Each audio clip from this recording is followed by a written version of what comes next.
Good morning. It's 9 o'clock and time for the December 1st, 2015 meeting of the Indian River County Board of County Commissioners to begin. We're going to have something a little bit different at the start of today's meeting. We're going to have a presentation of the colors. Afterwards, Dustin Hawkins, the chaplain of the Indian River County Emergency Services Department, is going to give the invocation, which will be followed by the pledge by Commissioner Zork. Please rise for the presentation of colors.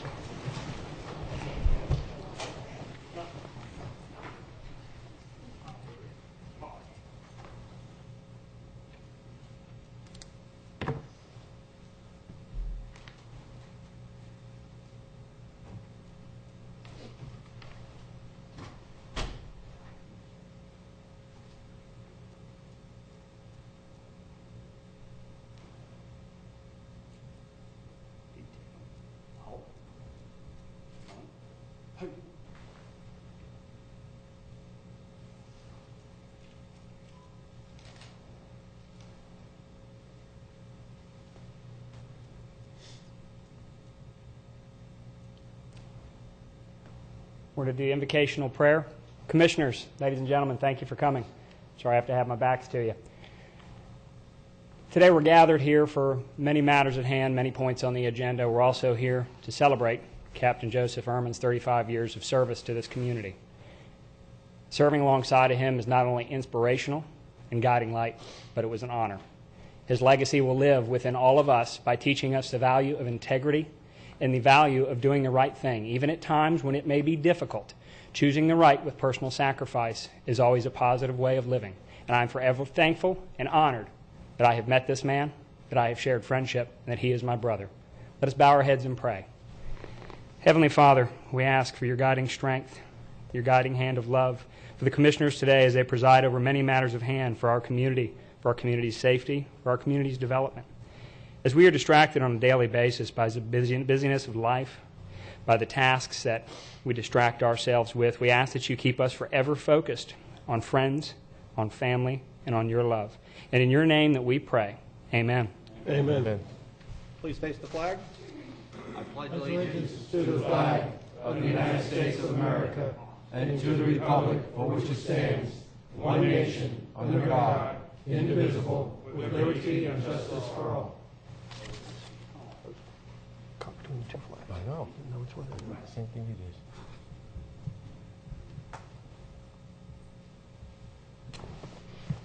We can be seated, and we'll go to item number 4, additions, deletions to the agenda.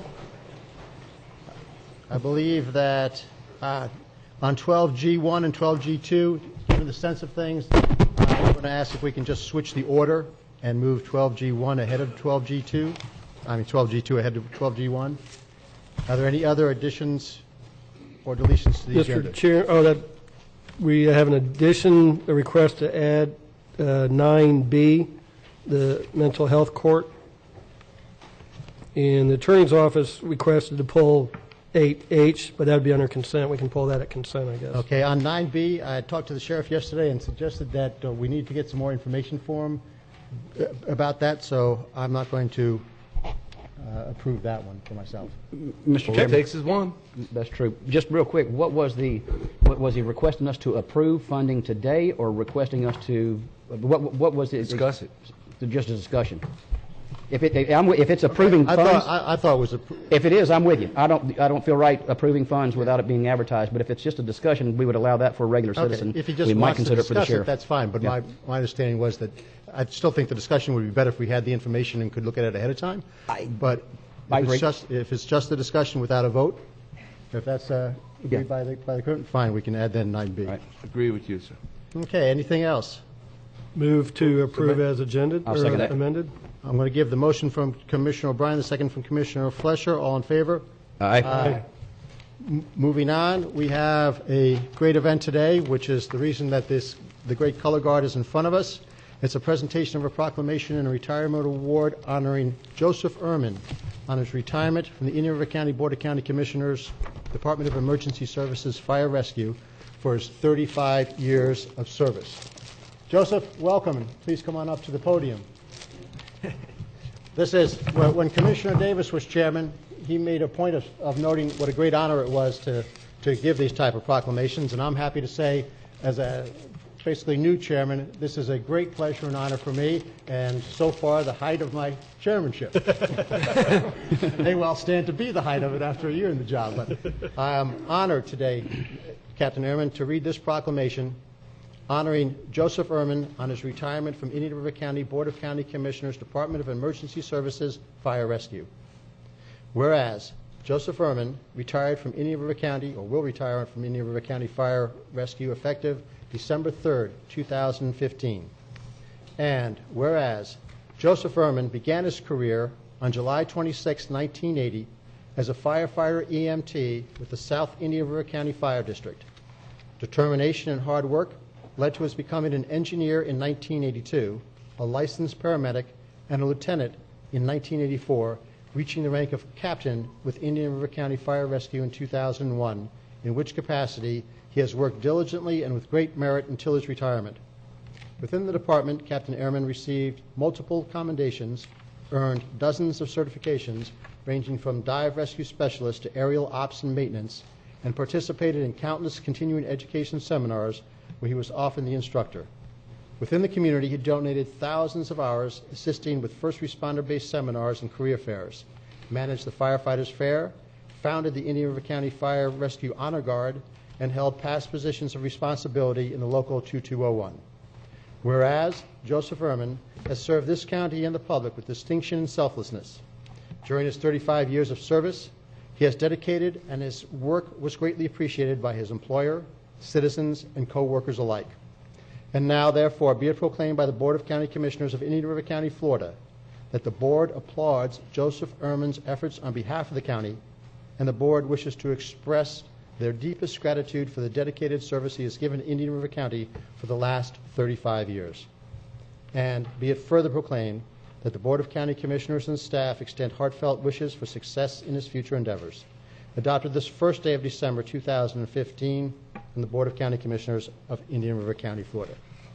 And I have one more shorter presentation, and this is to certify that Joseph Ehrman is hereby presented this retirement award for outstanding performance and faithful service to the Indian River County Board of County Commissioners for 35 years of service on this third day of December 2015.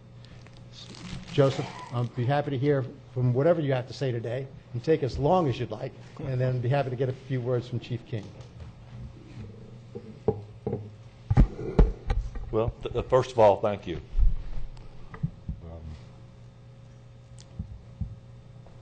It is indeed an honor to be here today to accept the proclamation, and it's hard to believe that officially and proudly I put this uniform on this morning for the last time. Bear with me, I'll get through this. It seemed like just yesterday I was a 20-year-old rookie graduating from college, having worked for my father doing odd jobs while growing up here in Vero Beach. In July of 1980, I started a new adventure with the Vero Beach Fire Department. I had the world at my feet, and I was invincible. I had a good job. I was making $10,600 a year. I had a great girlfriend. Boy, I was on my way. But I look back at that now, and I wouldn't have changed a thing, and I can tell you why. Where else can you go to a job and don't know what's going to happen over the next 24 hours? Is it going to be quiet? Is it just going to be a normal day filled with a few minor calls, station duties, training, or is all hell going to break loose and you're literally going to go without food, rest, sleep, a hot shower for most of the shift, and then you get called for overtime and do it all over again? Yes, at times it's a job, not an adventure that you thought when you were 20 years old and signed up for it.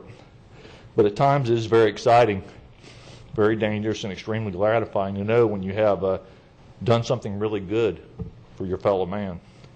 You don't really share those experiences with your family, but you do talk about it with your coworkers, who are your second family, and you never brag about it because it's just what we do. It's what these men and women do proudly every day. While the job has provided for my family and I could have taken a different career path, my mother, who's here today, always wanted me to be a doctor, so I decided to be a paramedic instead. It's never about the prestige or money. It was a calling. It's a feeling of teamwork that only those who serve in the military, or those who serve in law enforcement, or my fellow firefighters that can truly feel and understand that. It's an unspoken bond to know that your partner has your back, and even though it's never discussed, everyone knows that there's a chance you might not come home at the end of your shift. I can say that I've seen the best of things, I've seen the worst of things in our small paradise we call Indian River County, and I wish I'd have kept a diary of those things. Things changed after 9/11, and not for the better. There's a lot of bad things out there. Thus, Commissioners, I task you to make sure that you make public safety in all areas your priority. But you know, things have been pretty good for me, actually. The friends I've made, the memories that will last forever, the practical jokes, the meal times that were always so special, the arguments, the agreements, the advice given and received. There's no way you can place the value on that. It's been priceless. I want to thank my past and present administration for letting me do some things outside the box. I want to thank my brothers and sisters in law enforcement. Our jobs may be different in some ways, but they really are the same. We cannot do it without them. The dispatchers, what a great group they are.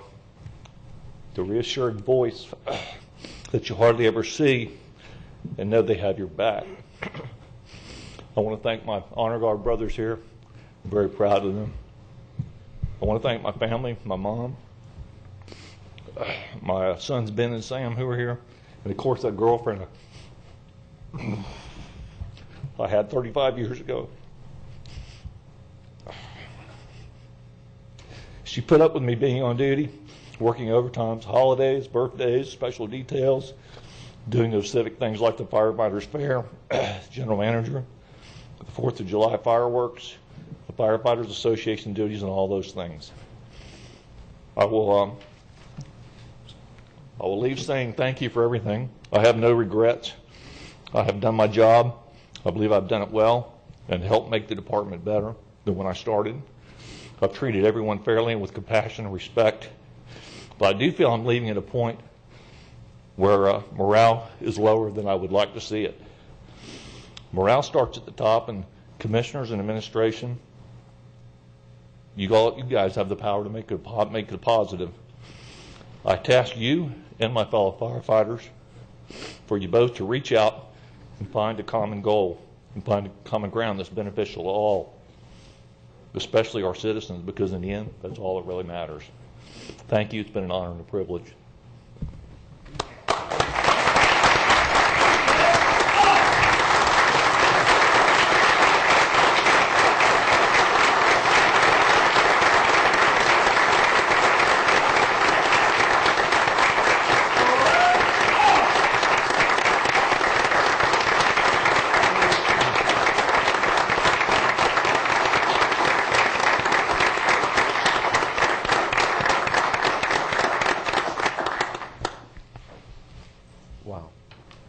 King, do you have any words you would like to say?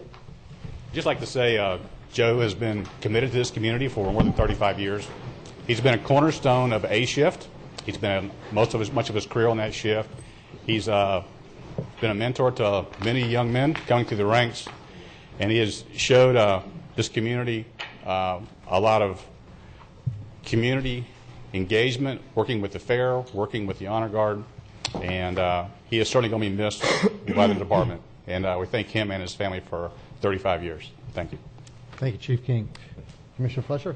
Mr. Chairman, thank you so much for the opportunity. Joe, that had to be one of the most poignant retirement speeches I have ever heard sitting on this dais for 10 years. And so spot on. It's been a distinct privilege and honor to work with you as a professional emergency responder. Your even-minded, cool-minded, calculating-minded approach was well appreciated. I've learned a lot from you. I hope you've learned something from me. But it was a great honor, and not taking away from any other emergency responder in the room. And I believe that if we can closed the shifts, we would have over 200 plus here, because you're well admired in the League of Men and Women Emergency Responders. I really appreciated the opportunity. We met many years ago when I responded to one of my first critical scenes here, and you just came out and did what you had to do, as many do.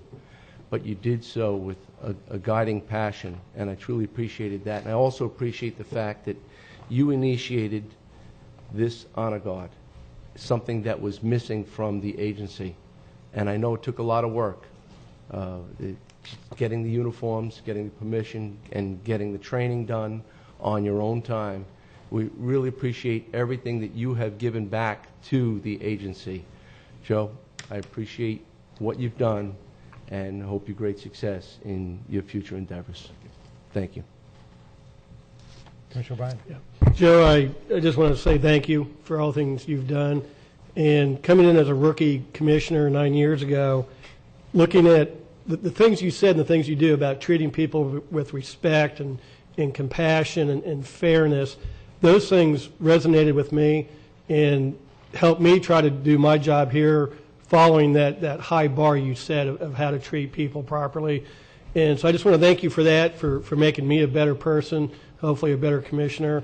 And good luck with your future endeavors. Have fun in whatever you choose to do, and good luck to you, and thank you again.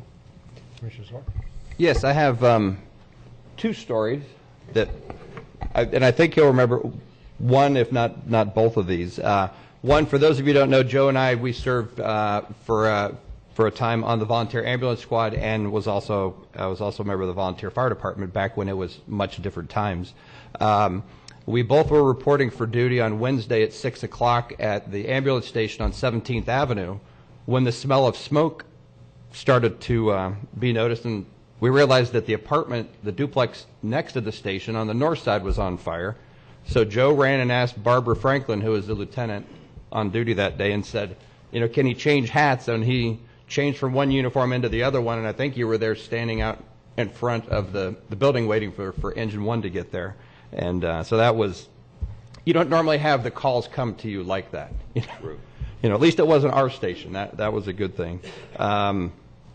So those, you know, we ran side by side for a number of years. And one on the funny side, because I see, and I think Ron Crumhout, and I don't know if Otis Humanis is here, but back at the old fire station 1, where the post office parking lot is now, some of the practical jokes would be where you'd split Oreos in half, and I think we decorated Blades Robinson's car one night with half-stuck Oreos. It looked kind of polka dottish in the parking lot one night. And a lot of other those fun things that were done in good humor. But it was great serving with you all those years, and enjoy your day today. This is the limelight for you. Thank you.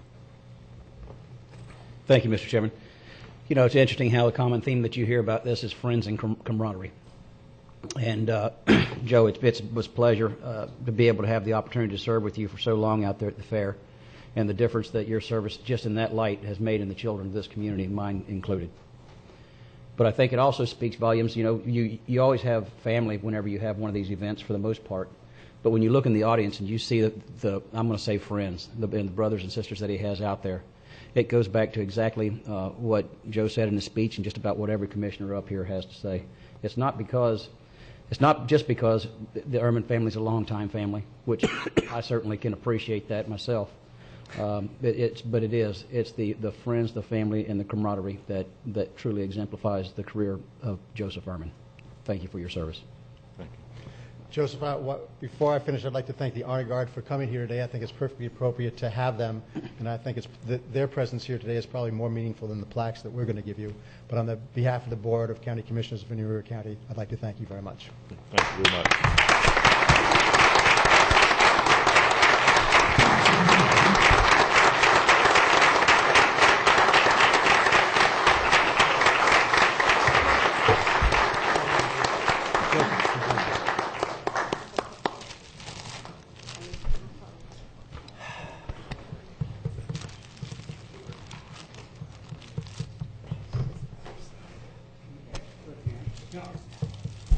With the honor guard in front of us, this is probably the best the Board of County Commissioners will ever look. You want to get in They block us out pretty well. Yeah, they do,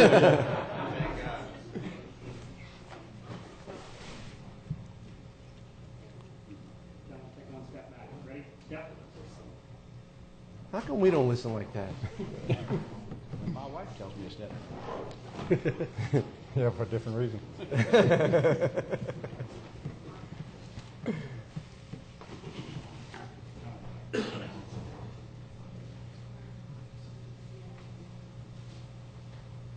Let's get Mom. And we have Mom. Yeah.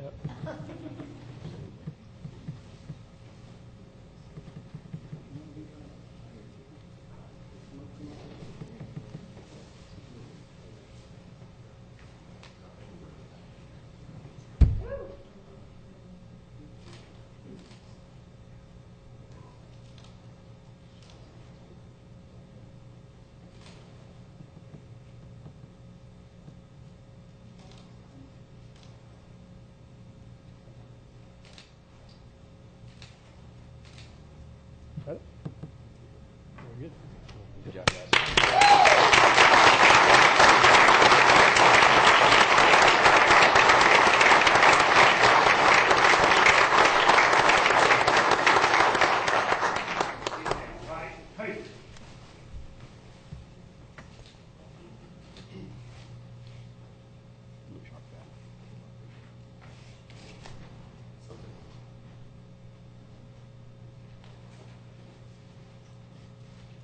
Forward, march.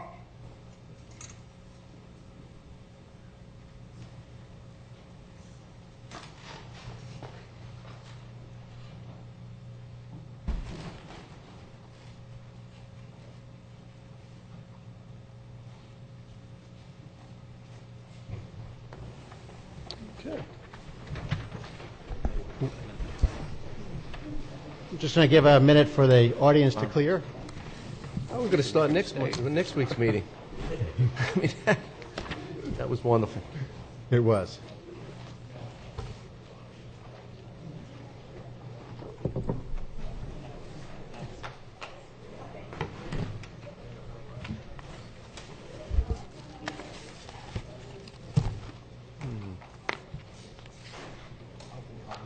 Now, Stephanie Voss is going to give an update on the educational component for the recycling program. Good morning, Ms. Voss. Good morning, and thank you.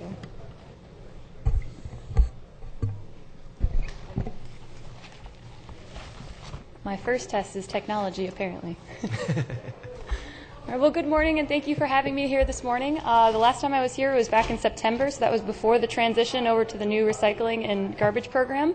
So today I wanted to just tell you a little bit about how we kind of kept the information flowing and how we kind of kept the momentum in our outreach efforts.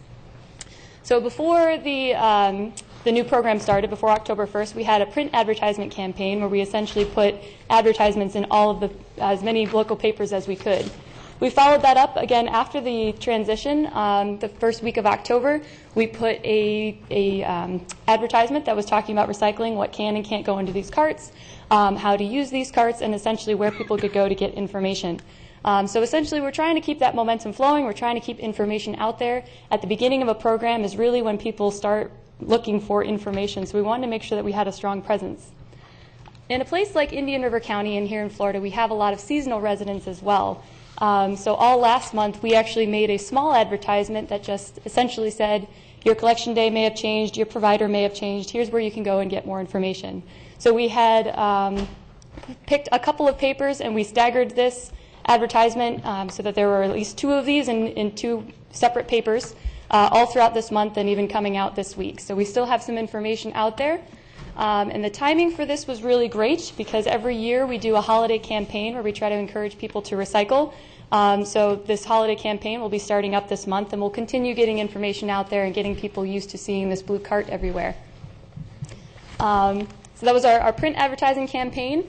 We had started the radio campaign in September. We had 12 radio programs that we put advertisements on. Most of those ran through, pretty much all of them ran through October, most of them through November, and we still have a couple of radio ads out there here in December. And again, we have the holiday campaign coming up where we'll again reach out to the radio stations and put more advertisements that will tell people how to use these carts and what they can and can't recycle.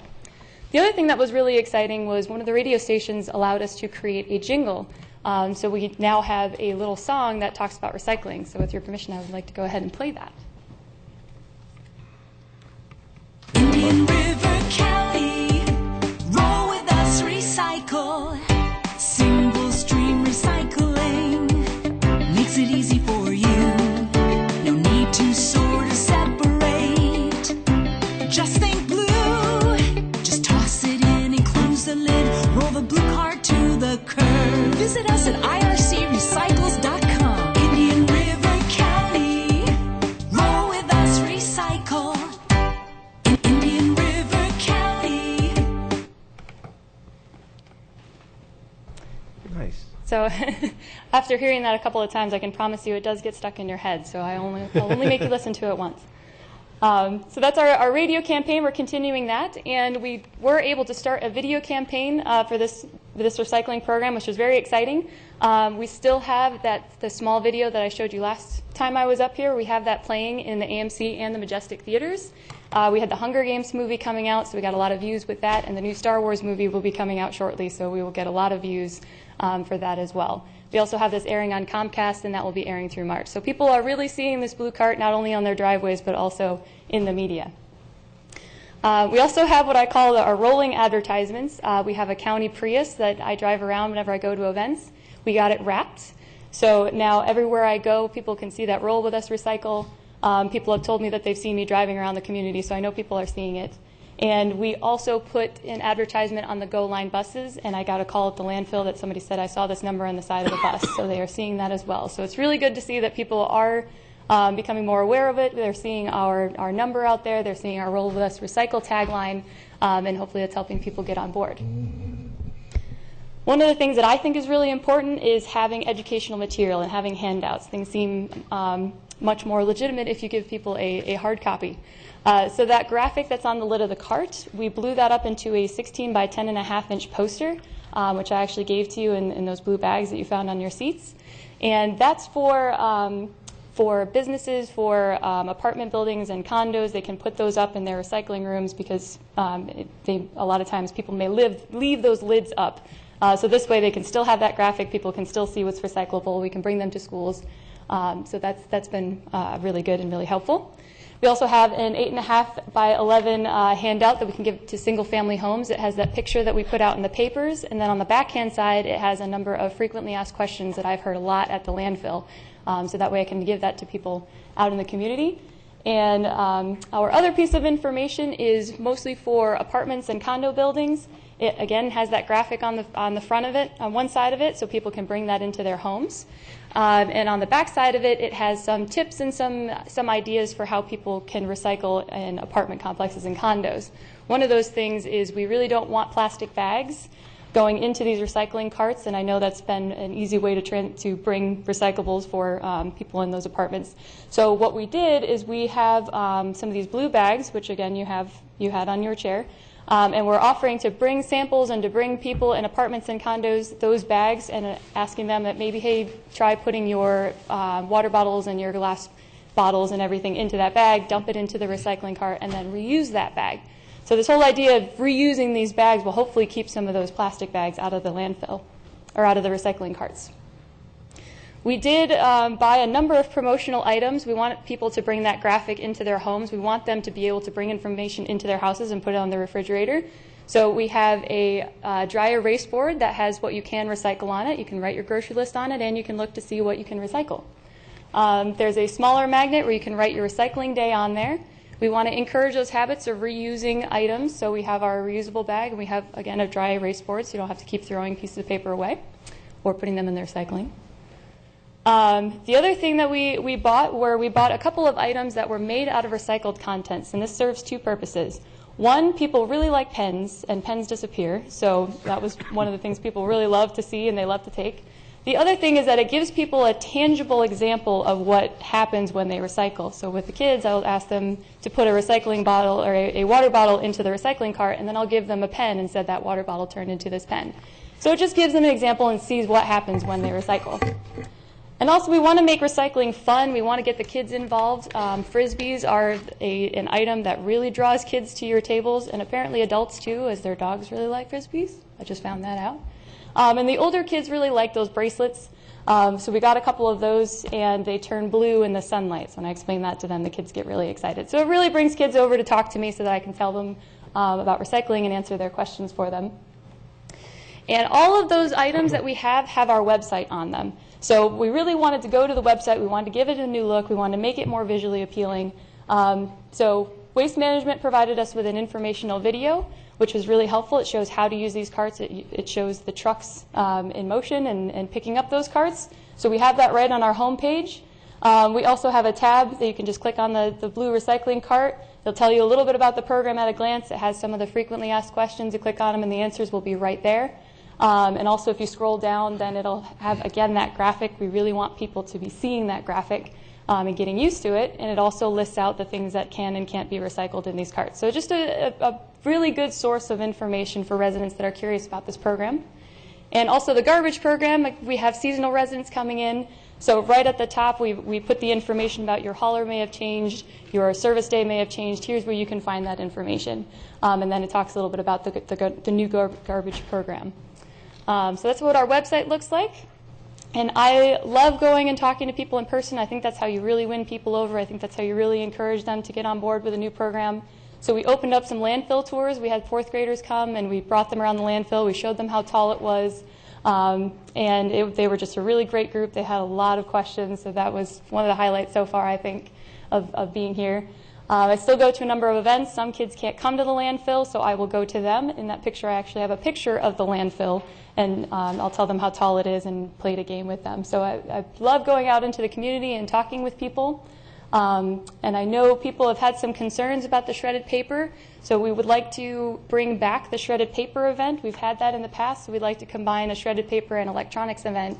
So we're going to be partnering with Keep Indian River Beautiful and with Waste Management to try to kick off this paper, the Great American Cleanup program with this paper shredding and electronics event. So we've been very, very busy over at the landfill. And all of these things have been trying to encourage people to recycle. So basically the big question is this working? Are people getting on board, and are they starting to recycle? Well, one thing that we've started to notice is that people tend to like those carts. So any of the feedback that we've gotten about the carts themselves have been very positive. They love the wheels, they love the lid. Some people love the size of it. The biggest complaint that we've heard so far was just the size of the cart. It's a little bit too big for certain families, but we're closing in on January when they can swap it out. And you're more than welcome to give Waste Management a call to get on that swap out list. So overall, the feedback on the carts has been very positive. And we had an opportunity to look at the tonnages that we've been shipping out of the landfill in October and November from last year and this year. We got the new numbers this morning. And what we found was that there was a 32% increase in the amount of tonnages, in the amount of recyclables that we have shipped out of the landfill in October, and a 31% increase from this year of November from last year of November. So we are seeing a lot more recyclables coming in, and we are shipping a lot more recyclables out. So we do have a ways to go to reach that 75% recycling goal, but it looks like we are on our way, and this is helping. So thank you very much for everything that you've done helping with this program and this rollout. And if you have any questions, I'd be more than happy to answer them. Mr. Chairman. Thank you, Ms. Voss. Commissioner Davis. Just real quick, when we've had some growth in some residential over the past year or two. Is that number, is that just year over year, or are we saying per household? And if it is, I'd like some numbers based on the number of, not ERUs, but WGRs, number of waste generation units that we have out there, and base it on that. That way we're able to look at how successful the program is. I could tell you that we could have done nothing and our recycling would have gone up just because of the number of, in my opinion, of the number of new people coming into the community. So if there's a way of paring that down and doing an actual per WGRU, where are we? And that'll tell us truly indicative about how successful, not the program. The program is going to be better, I'm convinced. But it'll tell us exactly where we need to focus our efforts to try to make it a little bit closer to the 75%. Okay. Yep. These are just the rough outbounds, but we can see if we can get that information. Any other questions? No, Mr. Chairman, I just appreciate all that you're doing. I've heard that you've presented to different groups, and they're very excited. I think you are very much part of the equation, and I wish that I'm seeing a lot more repurposing as well, and I wish that could fit into the equation too to get us close to that 75%, because a lot of people are doing different things. We've seen a lot of repurposing with our previously issued recycling toters, and those bins are appearing in different spots and different properties and in different ways. And I know we've seen a lot of them go to the convenience centers. They are being recycled as well, Yes. and the people can still have them picked up at the bins, or are we still doing that? I see Lisa McKnight here as well. Are we still taking the bins, and is there any way of knowing if some people want to keep their bins and they haven't let go of them yet, they've gotten so accustomed to them, if they put them out at the curb, they will be taken though, correct? Actually, at this point, you can bring them to any of the convenience centers, but I don't believe Waste Management is picking them up at the curb anymore. It was just for that first week. Just for that first week, so Yeah, people but you can feel still bring safe to use them? Yes, yes. But I wish there was a way that we can incorporate that repurposing, because it has taken off and a lot of people are doing some creative things. So, but thank you very much for all that you're doing and making it. And what was the radio station that afforded you the opportunity to have that radio jingle? I think that's important. That was The Breeze and Jack FM. I think that was very nice of them, and it shows there's a bond of the community and the businesses to embrace the recycling efforts, and I just wanted that noted. Thank you. Thank you. Ms. Voss, thank you very much for coming in for the update. Thank you for having me. Moving on to item 6, approval of the minutes. We have a regular meeting of October 20th, 2015. Any additions or changes? Move approval. Second. Move to approve by Commissioner Flesher, second by Commissioner Davis.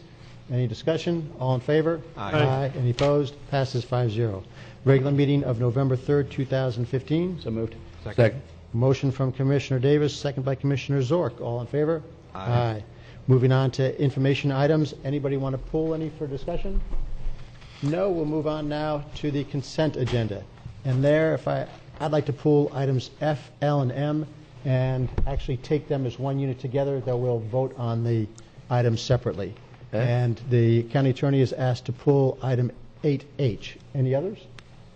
Any others from the board want to pull? Is there anybody from the audience who would like to pull anything from the consent agenda for discussion? There being none from the audience, Approve as amended. we have a motion from Commissioner Flesher to move as amended, a second from Commissioner O'Brien. All in favor? Aye. Passes 5-0. I'll pull the items F, L, and M first. These all deal basically with one area of Gifford, and I'll ask Mr. Moore just to give us a quick update on the significant portions of these items. Certainly, Mr. Chairman. Chris Moore, Public Works Director. The two items, L and M, are modifications to the current 45th Street beautification project. The 45th Street project, as you may recall, back in July, the board awarded that project to move forward. It is a resurfacing project for 45th Street between 43rd Avenue to just west of Old Dixie Highway. It also includes some sidewalk works, paved shoulders, curb and gutter, as well as some extensive landscaping improvements, particularly on the north side of the road.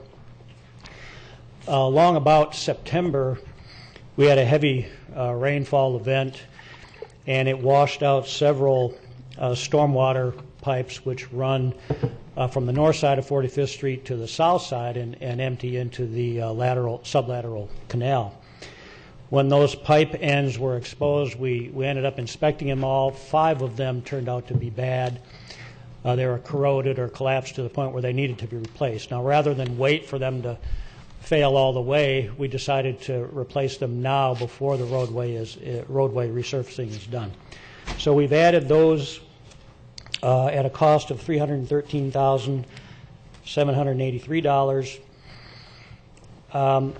In tandem with that, the next item item 8M, would replace the water main, which runs underneath 45th Street east-west, at about the same depth as those stormwater pipes. So being that this is about a 50-year-old, it's an old asbestos cement water line, we decided to get a price from the contractor to replace that as well. So we'll have brand new stormwater pipes, brand new water line under 45th Street, and then when we go to resurface it, put on all the landscaping, the project will be done. We won't have to go back later and do these utility patches. So bottom line is it'll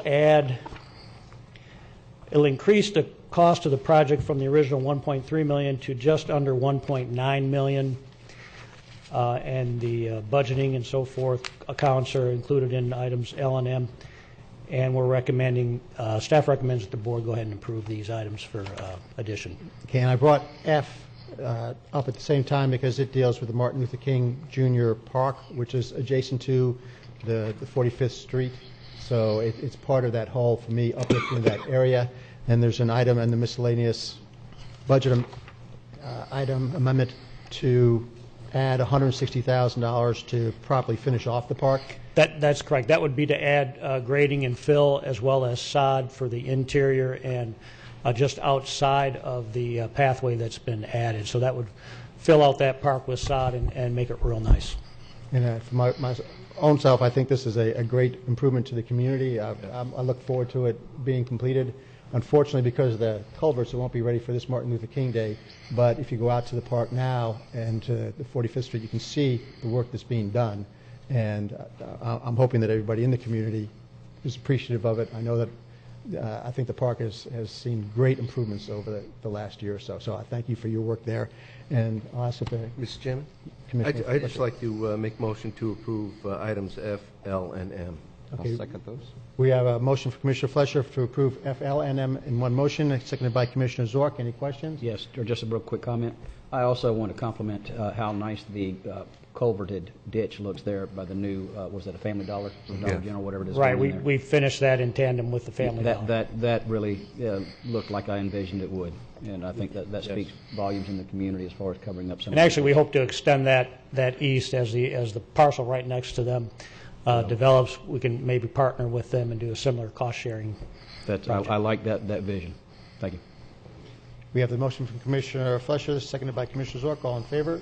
Aye. Any opposed? Passes 5-0. Chris, thank you very much. Nice job. Move on to item 8H. Mr. Reingold. Yes, unless, Bill, you would like to take it. Good morning, Commissioners. Bill DeBrawl on behalf of the County Attorney's Office.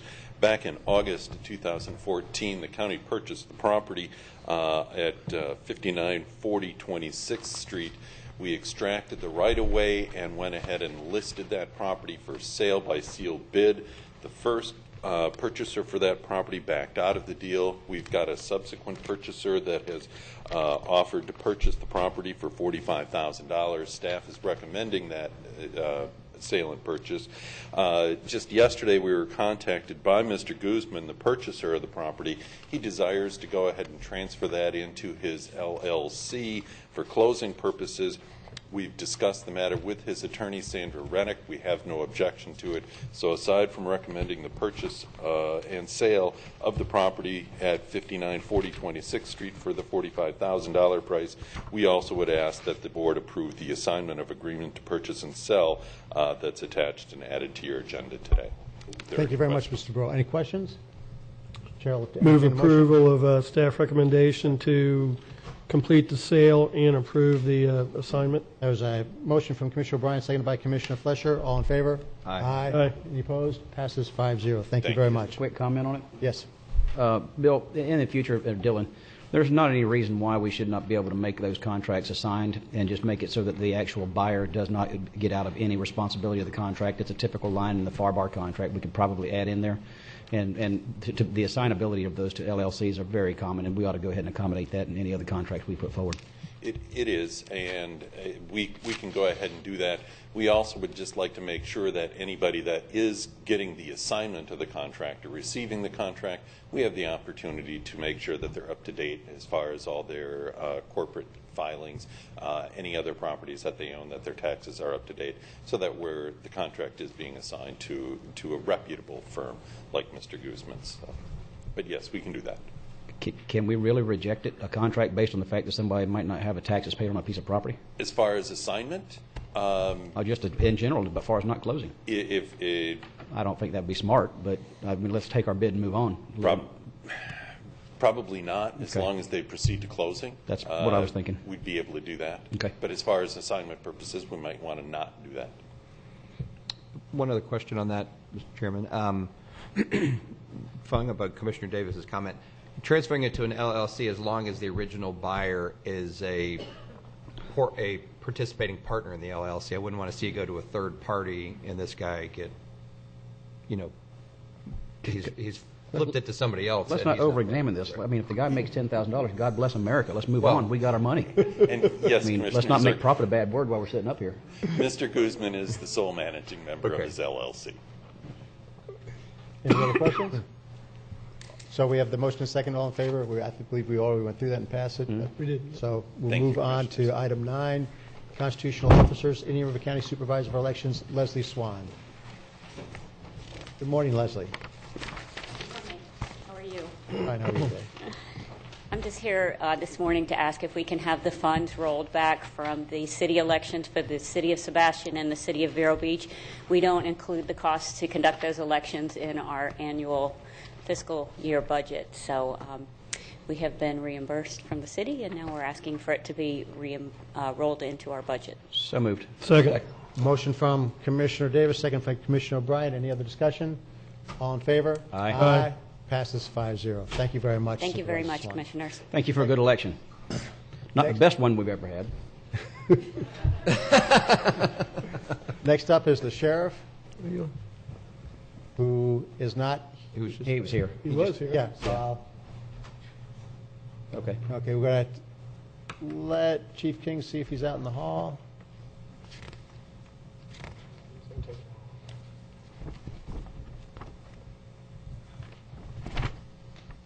There's 3 minutes. He's on the phone. Uh-huh.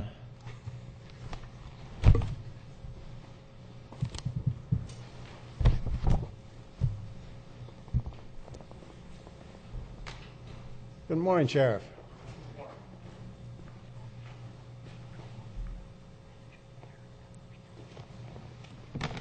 Morning, Commissioner. Morning, Sheriff. You're on. Actually, I'm not on the agenda, so. No, yeah, we voted, you asked to be on as an emergency item, and the board approved it for a discussion of the mental health court. I didn't see that. I apologize. Okay, that's fine. Gentlemen, there was a little confusion. We sent to be on the agenda Tuesday, unbeknownst to my office. It was a short week, holiday week, so initially I was not approved to be on the agenda, so here we are today on the emergency agenda. A few weeks ago, we returned some dollars relevant to mental health court. Before you should have hopefully a year-to-date budget up until 9/30. And if you look closely at that, you will see that those dollars actually began to increase as the program began to excel. To date, we have over 40 clients that are in mental health court that are solely being funded through dollars of the sheriff's office.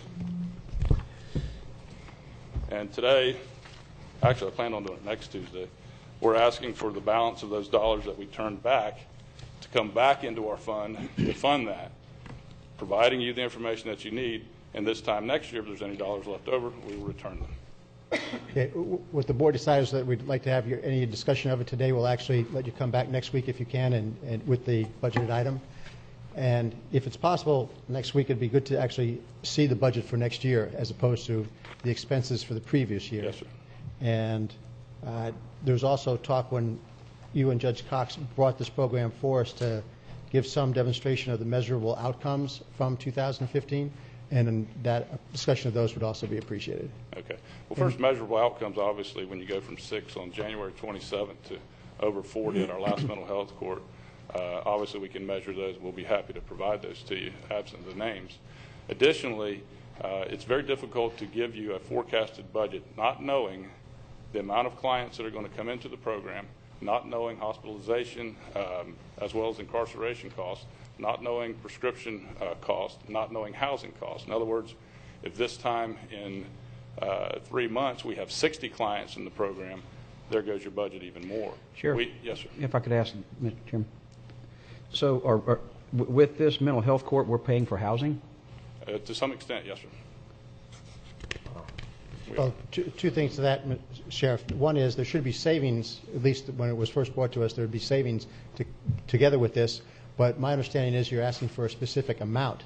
And so that specific amount could be budgeted according to your experience over the last year. So it is possible to come up with a budget, sure, which certainly we understand budgets are amended regularly, but it would at least give us something to look at and to use as a guide going forward. Well, the idea was that the dollars that we returned to the board, in addition to the nearly $200,000 that we returned, were with discussions with Mr. Baird and Mr. Brown prior to returning those dollars, knew that we would be able to sustain it. And that was what we were actually depending on to fund this. This is an unusual program in that other BOCCs throughout the state actually fund it and manage it. We took the leap of having the Sheriff's Office funded with the mental health coordinator, which the industry standard of the caseload is between 18 and 20. Currently, our manager is handling over 40 cases. Within incorporated next year's budget is an assistant to help her. But the fact of the matter is, we have saved lives in Indian River County. We have shown a reduction in the clients that are in the program from not returning to jail. One example was a person that had been in and out of jail 26 times prior to mental health court. The concept of mental health court is making someone go from a defendant in jail to a client of the mental health services. This is a win-win for everybody. We can't predict how many crimes would have occurred had these 40-some-odd people been out on the street held unaccountable. We can't predict how many times they'd come back into a jail and how many times that revolving door costs dollars to the taxpayers. Gentlemen, we're looking at a $200,000 amendment to fund this program for the citizens of Indian River County to make it a safer place. And this is a program that is administered by the Sheriff's Office. The dollars are open for you to see. It is an initiative that we took to make the community better. Mr. Chairman. Commissioner Davis. Yeah, Sheriff, I think you're probably, once staff has a chance to look at it and to come back and for us to be able to ask our questions, you're probably in good shape. But I don't know that we're in an awkward situation here. And I don't want this to come across as being confrontational to any constitutional officer, much less the sheriff. But basically, you're asking us to, or we would be in a situation of voting for something that, quite frankly, in my opinion, hadn't been properly advertised. That in and of itself could be a violation of the Sunshine Law. And I really believe that for us to advertise things, or for us to make any decision, it would be one thing, all those in favor of the program to say aye. That's a feel good. But this is dollars that I think there might be somebody out there that's adamantly opposed to this entire thing. We owe it to them to have the opportunity here to speak against it. Yes, sir. And my thing was that with conversations with the administrator and the budget director, those dollars, as you know, were pulled several weeks ago, and the other dollars were approved until some infinite time. Here's the problem. I funded this program the whole month of October, the whole month of November. Now it is December 1st, and there's no dollars in that mental health court fund. In our discussion with the chairman yesterday, I think it was related that I'm having to take dollars out of other accounts to satisfy this because the program's going on, and it's a very robust program. And so here I am 1/6 into the fiscal year with no dollars in that subset account. Maybe next year you should include it in your budget, and then you won't be 2 months into the year. If you include it in your budget, you won't be 2 months. And we know it's hard to project. We know you have to put a number. You're going to see 50 clients. It's kind of like a jail. You're going to have to. I guess if you assume that you don't know how many people are going to be in the jail, you wouldn't have to do a budget. But we all have to do budgets under state law. Well, that's we can debate that all day long. I mean, there's a certain dollar that costs to run a jail, whether you've got 800 inmates or 400 inmates, because of the diversity of our clients. But this is a program that is sustainable, and I agree with you, Commissioner or Mr. Baird on having this in our budget next year. But again, depending on your clients, and I can tell you, when you go from 6 to 40 in short order, this is a contagious business, and it is helping the community. And we can debate, obviously, we're in favor of that. As far as the protocol goes, of either getting on an agenda or not, we'll resolve that. In fact, I have correspondence already this morning from Mr. Baird's office indicating the process on short weeks. But furthermore, we know that it's a win-win for everybody here. So we'll work through the technicalities, and hopefully we'll have it funded. Commissioner Fletcher? Sheriff, you've heard it from another commissioner. I just want to make sure that you personally understand that the very next day of that last understanding, it was about 2 weeks ago, you had expressed some concern personally, and we had discussed it. And I want you to know I fully understand, and I see a spreadsheet, and I see last year's information. I just want to ensure that the public, that they understand that this has to be well vetted and out in the open, and I would like the public to be able to look at it as well. I know the chairman loves spreadsheets, but I think some of the members of the public would like to see it as well. Sure. And they do not have the opportunity to see it now. So I ask you, 1 week delay is not going to alter any future endeavors, is it?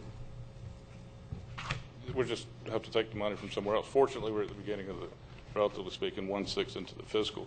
But it was my misunderstanding, in fact, that we conserve dollars at the end of the fiscal, knowing, as we did last year, to return those dollars, and this very board approved that last year. Right. So that's my fault for assuming that we would be able to fund it in a similar fashion. So my apologies, and we will move forward with it. Sheriff, I don't know that you wouldn't have got the support for it today had it not been able to come through the process. The short weeks messed everybody up and put us in a situation. Okay. So I don't know that Yeah, I think everyone's for mental health court. I think. Mr. Chairman. Commissioner Bryant? Yeah, I understand both sides of this. I agree with the other commissioners that allocating additional dollars is something that we need to be fully vetted, but I also sympathize with the sheriff. He is running a program that is a benefit to the community. Mm-hmm. So would the commissioners, would you all consider at least today allowing the balance that the sheriff returned from the initial $100,000 that we did vet? We did approve the $100,000, and he returned $37,670 of that.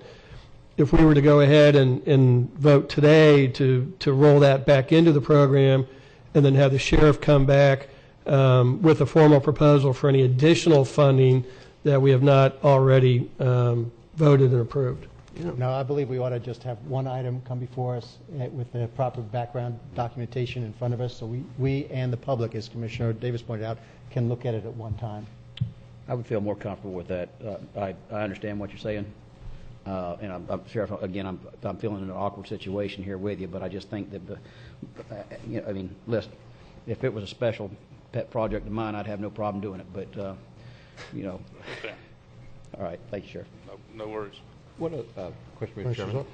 As seeing how the program has gone from 6 to 40 and looking forward, if that number continues to grow when you're looking at next year's budget, would you more consider another second full-time person, or a second, not an assistant, but another full-time case manager? Yes. In fact, I have that job vacancy description ready to be sent out. I was hoping to send that out today, but obviously I can't do that today. I'll have to do it next Tuesday afternoon.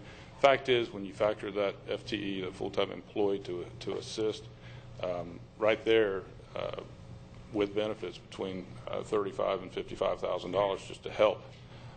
And we may cringe when we hear those numbers. We may cringe about how this program is growing, but the end result, we're saving lives in Indian River County. And the biggest thing is you're reducing crime, because I will tell you that a lot of these folks have been arrested for trespassing, petty theft, and the like.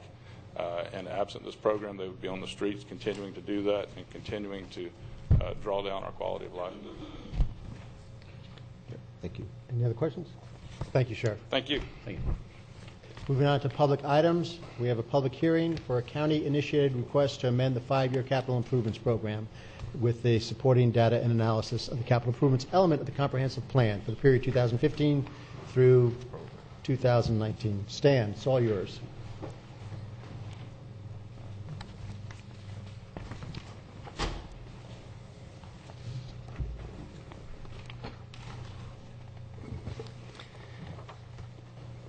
Thank you, Mr. Chairman. Again, for the record, Community Development Director Stan Bowling. This is an annual item that comes before the Board of County Commissioners, and it's an actual change to the comprehensive plan, the capital improvements element, and it recognizes changes in existing and future public facility needs and changes in funding.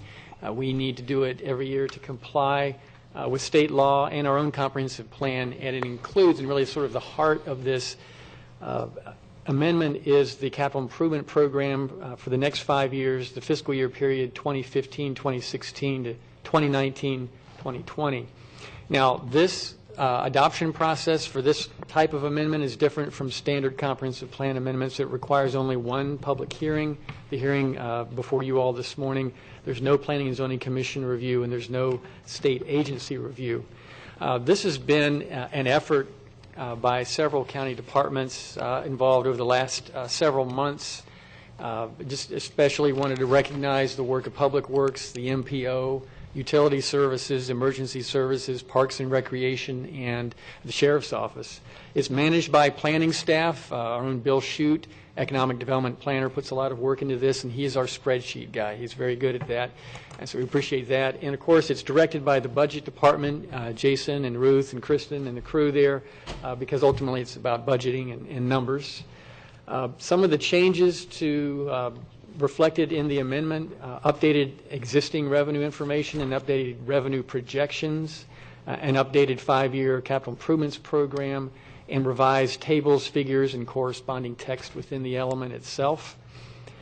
In terms of forecast revenue, we're forecasting, the budget office is forecasting some increases in projected revenue due to improving housing market and financial markets, but there is uncertainty beginning in year 5 of this particular CIP because of the optional sales tax, whether it will be extended or not.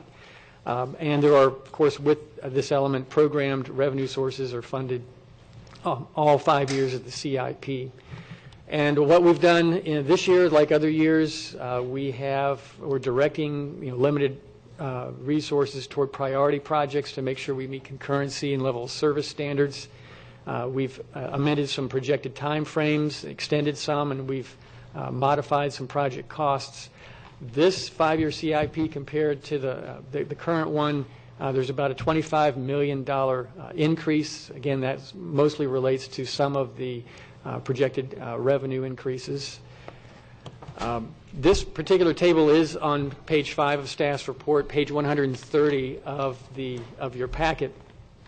And one thing to really note, I think, here are some of the differences, some of the increases in the non-transportation categories for various reasons. Conservation and aquifer recharge category, we have increases in access improvements to conservation lands. Emergency services increases reflect new stations that are coming online. We also have courtroom and public safety improvements proposed, as well as park improvements, water system and sewer system upgrades. Also, I wanted to point out that on page 130 of the packet, we failed to put in the minus sign here in front of the stormwater management. I've given a corrected copy to the recording secretary. So stormwater management is down over the 5-year period because some of the large project expenses just aren't occurring any longer in that 5-year period. Transportation is down slightly. Overall, what's represented here is a 12% increase in the 5-year CIP. With respect to level of service standards, this CIP maintains level of service for the 5-year period according to our projections, but we do see a long-term threat to maintaining level of service standards beyond the 5 years if the optional sales tax is not extended or replacement revenues aren't supplied if the extension fails.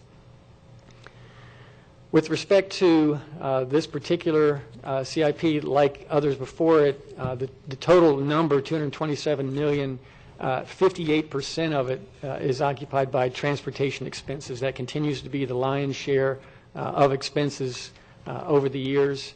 And you can see from this particular chart, we're rolling in some revenues into the first year for transportation, but then eventually some decreases as we get out to the fifth year. And in particular, looking at transportation revenue and projections, optional sales tax, it's been the practice over the last several years to have 75% of the optional sales tax revenue put into transportation funding. And you see that reflected, some money rolling in to the first year, and then a little over $11 million with a slight increase in the second, third, and fourth year.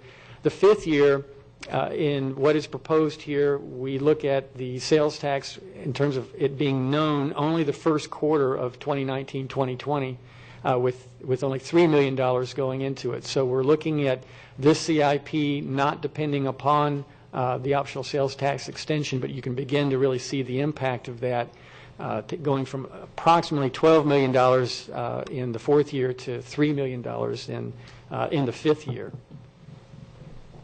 And again, total revenue for transportation in this 5-year plan, $132 million. Some of the road projects that have been completed this last fiscal year or are under construction, the 66th Avenue widening from State Road 60 to 49th Street, there's still a little over $1 million payment remaining. That's reflected in the CIP. The 45th Street beautification project, we have that's ongoing and under construction. This $1.6 million includes the drainage pipe improvements you all approved just a little while ago at this meeting. And in addition to this are the water main improvements as well going into that project. In the upcoming year, in 2016, we look for the 37th Street widening project from US 1 to Indian River Boulevard, over $5 million. We look for that to go out to bid in 2016. And the locations of those improvements, 66th Avenue, the 45th Street beautification, and the 37th Street widening shown on this particular map. Now, there are other major non-transportation projects in the 5-year program. New emergency services stations, South County intergenerational multi-purpose facility is in there, North County reverse osmosis expansion, partial closure of a landfill cell, construction of a new cell, new courtroom facilities, a law enforcement aviation hangar, and conservation lands access improvements.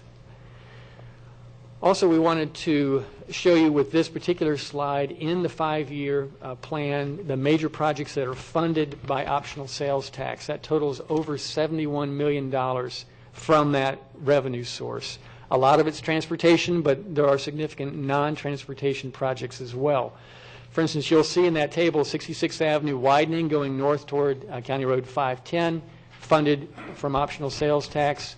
County Road 510 widening from 58th Avenue east, 26th Street from 43rd to 58th Avenue, the 37th Street widening, 43rd Avenue widening and major improvements to the 43rd Avenue State Road 60 intersection, intersection improvements for 1st Street Southwest at 27th and 43rd Avenue, bike and pedestrian improvements, replacement fire rescue vehicles, emergency communication system upgrade, sheriff hangar, corrections, medical housing expansion, lagoon improvement projects, the intergenerational facility, shooting range, and new courtroom facilities. All those are funded by the optional sales tax, and we wanted to make you aware of that information. Just kind of in summary, the project timeframes have been extended for a number of projects, and the costs have been modified, and we've directed the limited resources toward meeting concurrency and level of service standards. So the level of service standards will be maintained for the 5-year period. But again, long-term, due to optional sales tax uncertainty, level of service standards would be threatened if that revenue source is not extended or if it's not replaced. This CIE amendment is consistent with the comprehensive plan, and it is financially feasible. It's staff's recommendations that the board approve the update to the 5-year CIP and the supporting data analysis of the capital improvements element by adopting the ordinance attached that's in staff's report. And I'd be glad to answer any questions. Jason Brown, obviously, here from Budget, and some of the other department heads are here as well. Thank you, Mr. Chairman. Any questions for staff? I do. Commissioner Davis. And Stan, I don't mean to put you on the spot with this, but I don't know how any other way to put it. You know, for example, I think you know the commissioners up here well enough. For example, if there's something in here, I don't think that Mr. Commissioner O'Brien has a problem with the section of 43rd from 26th Street to 16th being widened, but you know anything south of that he's opposed to. Yes. And I respect that.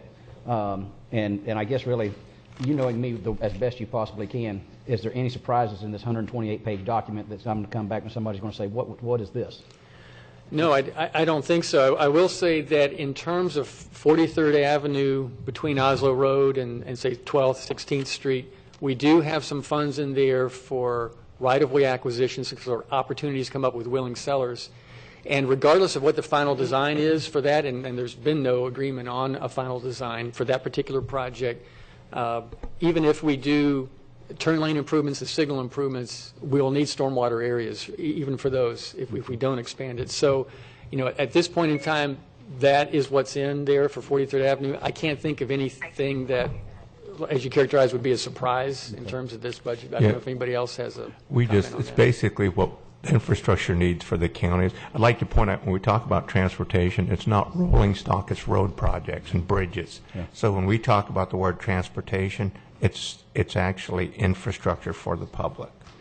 The other thing is, because of, I don't want the public to think that we can buy vehicles with this money. We can. The only vehicles we can buy with optional sales taxes, emergency service vehicles that are used in the line of duty, like the sheriff's vehicle and our fire vehicles. Those are the only rolling stock you're allowed to use under the optional sales tax statute.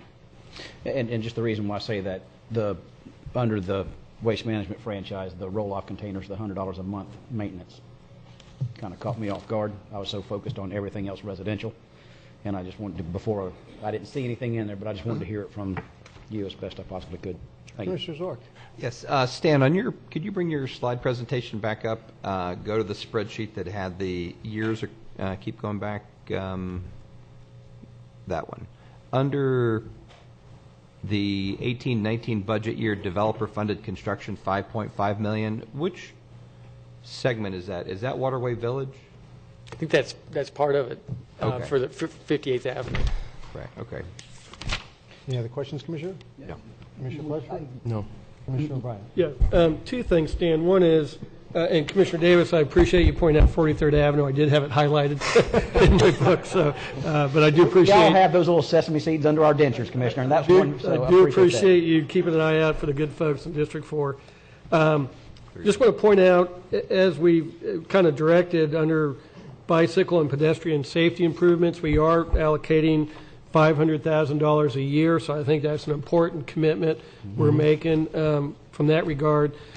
But also, I noticed for the 58th Avenue and State Road 60, we're putting in $500,000 a year for right-of-way. Are we going to still try to expand that intersection? Because it just seems to me the right-of-way cost to eat up Walgreens and Sam's and Burger King and everything is just exorbitant, and I don't know if it's a better option to take those dollars in other projects or keep chasing that windmill. So, Chris? Well, we do have a cost estimate, or we did have a cost estimate of that project years ago when we were trying to do prop share agreements with developers, and it was very expensive. It was $35 million to build the project. What we didn't want to do is totally forget about it and not have some seed money in there for right-of-way if those willing sellers and property opportunities come up. We still have a plan ultimately, but it's not funded for construction.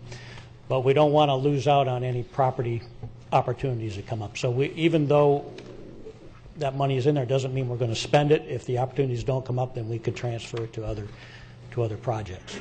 Okay. All right. That's all I have, Mr. Chairman. Thank you. And just real quick, on the grants part, specifically with the Waterway Village, I noticed that they had a TRC or a pre-app coming up here soon. And could somebody give me some indication about where we are with the traffic lights, specifically on 49th Street and 58th Avenue? And actually that one. That's the one I'm getting a lot of talk about.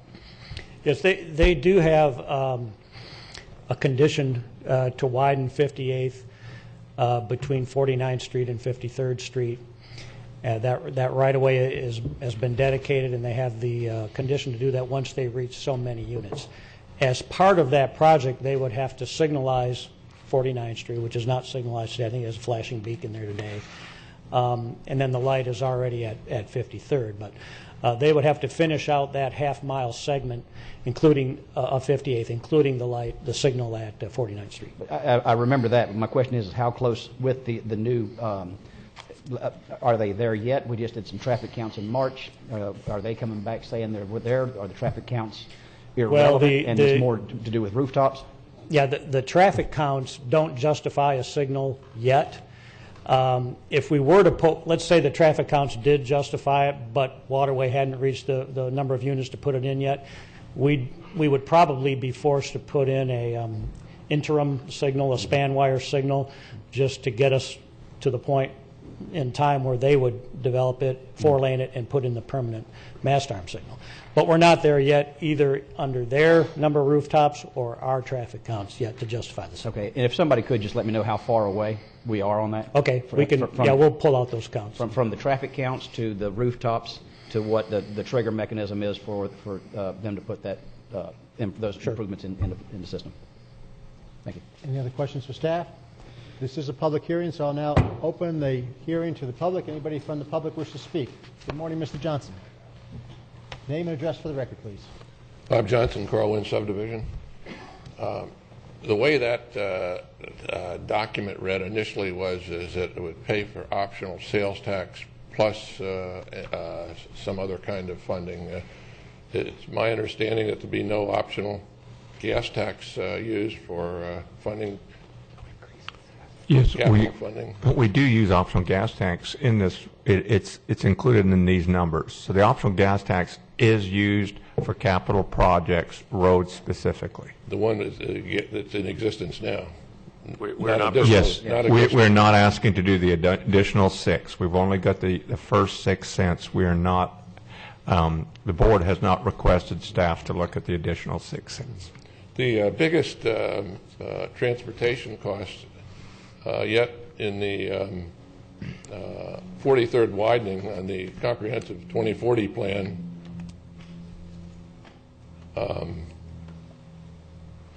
There's bike widening and so forth for, say, 43rd. I noticed that Indian River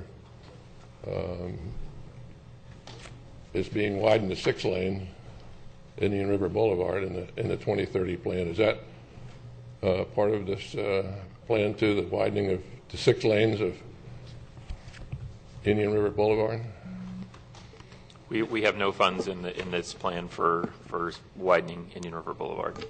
Now, in the MPO for the widening of 43rd, initially there wasn't any bike planned or other kinds of widening for right-of-way. Now, all of a sudden, over the years, this has come up, and I was wondering if there's going to take additional right-of-way efforts to increase the bicycling and what have you than it exists now, because I think none of that's been included in the previous, now up to now there's no bicycle plans for the 43rd. Right. A couple of things. The 2040 long-range transportation plan does show a need for improvements to 43rd Avenue. That the actual design has not been finalized. There's not even a conceptual design right now. But the reason we have right-of-way funding, opportunity funding for willing sellers in this budget is whether there's turn lane improvements or bike lane improvements, whatever is designed for 43rd Avenue is going to take some increased stormwater capacity needs. So we're still years off, I think, from any kind of design or improvements. But this plan at least accommodates getting some right-of-way where it's needed, regardless of the scale of the improvements. I think 26th Street is from 43rd to 58th is included in this plan now. I think that's a good improvement. I know that we all try to dodge keeping our mirrors from getting knocked off. So I think that's a big improvement and needs to be accomplished. Thank you very much. Thank you, Mr. Johnson. Anybody else from the audience? Mr. Paladin, good morning. Morning, gentlemen, commissioners, Mr. Chairman, ladies. I have a general... Name and address for the record. Joseph Paladin. You know better. I'm sorry. Joseph Paladin, President of Black Swan Consulting and Atlantic Coast Building. Thank you. I have a general question, but rather than be that broad, let me be a little more precise. It might be a little more easy to answer. As far as these improvements and the 1% optional sales tax, how does this take into play? I see up there's two projects that affect me directly, and that's 510 from 55th to 58th and 510, 55th to Highway 1, or to Indian River Boulevard. Impact fees that have been paid to do those improvements and that intersection, and the optional 1% sales tax, and also other projects that haven't come in that haven't paid impact fees, that are not vested. How does those two different categories play into this being done? Can I ask a question about his question just before he starts? Because you said 510 to 50 to Indian River Boulevard? Well, I think the second project was, one was 510 to 58th. Right. And the other one was on 510, 55th to Indian River. To the Indian River. To the bridge. Okay. To the bridge. To the bridge. Yeah, I'm sorry. Okay. Yeah. Now I know which road you're talking about. Yeah. So anyway, like I said, the project I'm concerned with is mine, of course, that impact fees have been paid, but there's several projects that are coming in that the impact fees haven't been paid. So I'm interested in making sure this gets done, but how does those two different categories fall into play with these assumed projects? Right. The optional sales tax is contributing toward those projects, but it's not the only revenue source for those projects. Impact fees is an additional revenue source, and that's reflected in the CIP table. And I think his question is this. Your trips are already coming back on. After 5 years, you have a long-term, you have a 5-year concurrency certificate. I'm still vested for another 2.5 years. He has he got the 3 Senate bill, whatever it was. Yeah. Okay. So as those come back on at the 2.5 years, then those trips, and help me if I go down the wrong road here, those trips come back on the system. When you get ready to pull your billing permit, even though you've already you're vested and you've already paid, if there is not capacity, you will have to do a cost share in order for those trips. I understand that, Mr. Davis. That really wasn't my question. Okay. My question is that those projects that are funded, are they funded with the impact fees that have already been paid in that funding? And is any part of impact fees that have to be paid with other projects, not projects that are paid that will be going out of being invested, new projects? Well, so is the question, will not having other impact fees delay the project? That's my question. Okay, so I'm going to let Jason give the first stab at that question. Okay. For the record, Jason Brown, County Budget Director. So if we take the County Road 510 project from 55th Avenue to Indian River, you see there on the slide there's about $9 million from sales tax. We've got about $5 million from District 1 impact fees in there. That is a mixture of impact fees that we have already collected plus a projection of some impact fees to still be collected.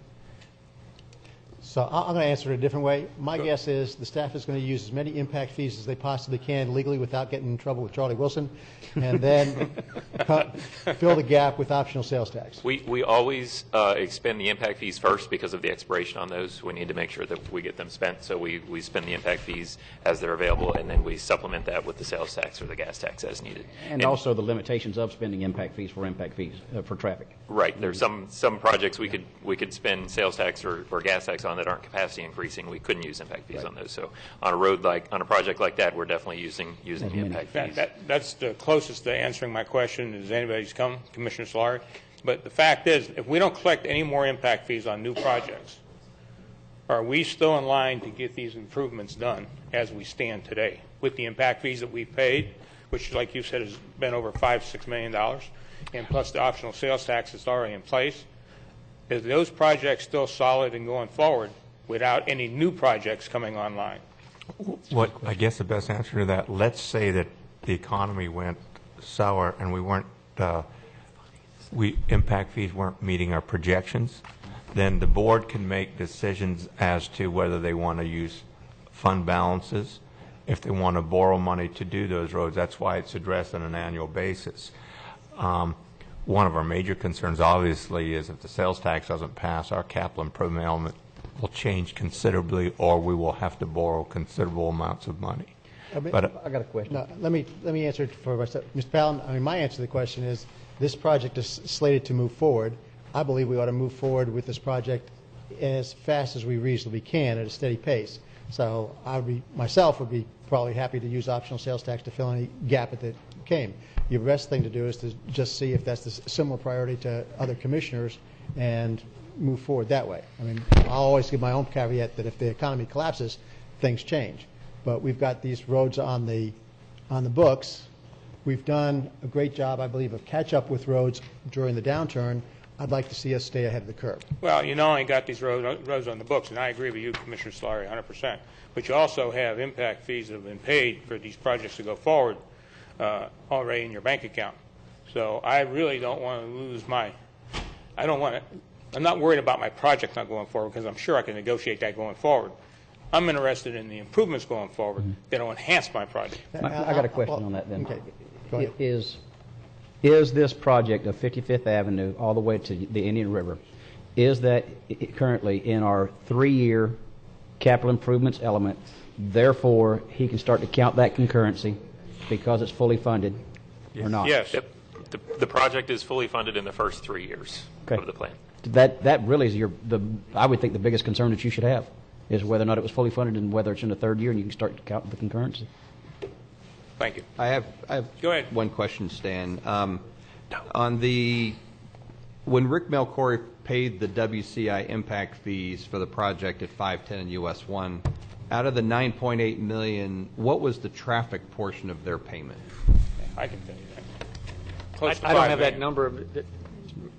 I think Mr. Paladin probably knows it, but it's very close to $5 million. Right. So obviously there's a lot of other revenue sources that are helping pay for the project because one only paid, if you put the Well, two that was projects- my original point, Commissioner Zork, is that how much of that is accounted for that hasn't been collected.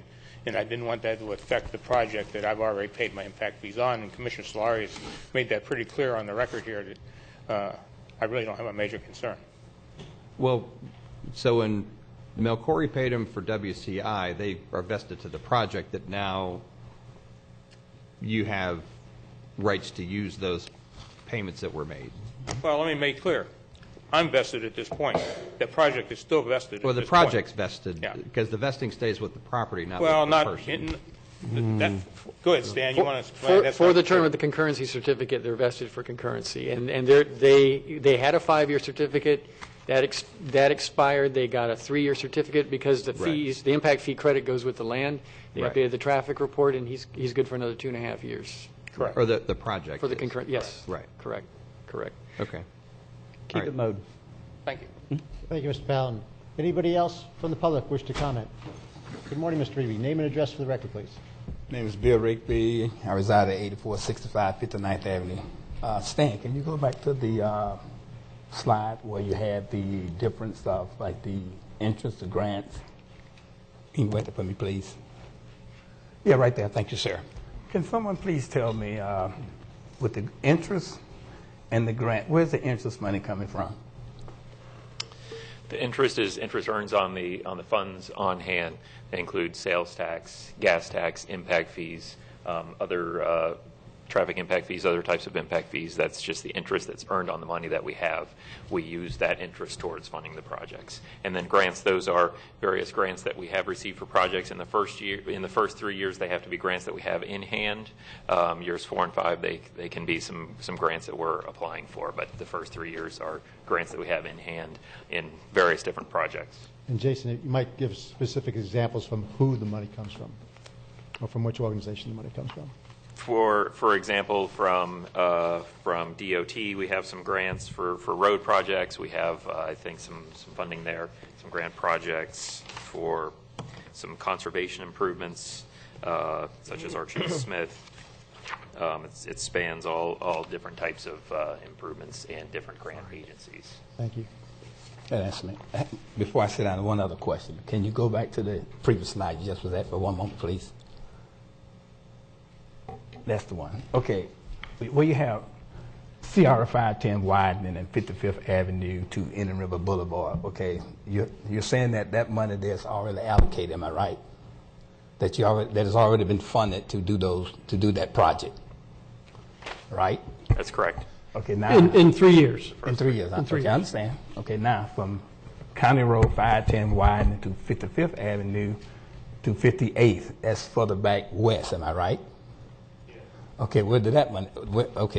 When was that approved? And where's that money coming? Where's that money coming from? Why I'm asking the question is because if you look at from 55th Avenue back to 58th Avenue, that stop at what we call it Kings Highway. Going back south, okay, if from 58th Avenue back to 66th Avenue, I don't see anything. It's not under a 5-year plan, is it? I believe that from 58th to the river is basically controlled by Indian River County, and from 58th going further west is a Florida Department of Transportation project. Correct, and that is in the plan.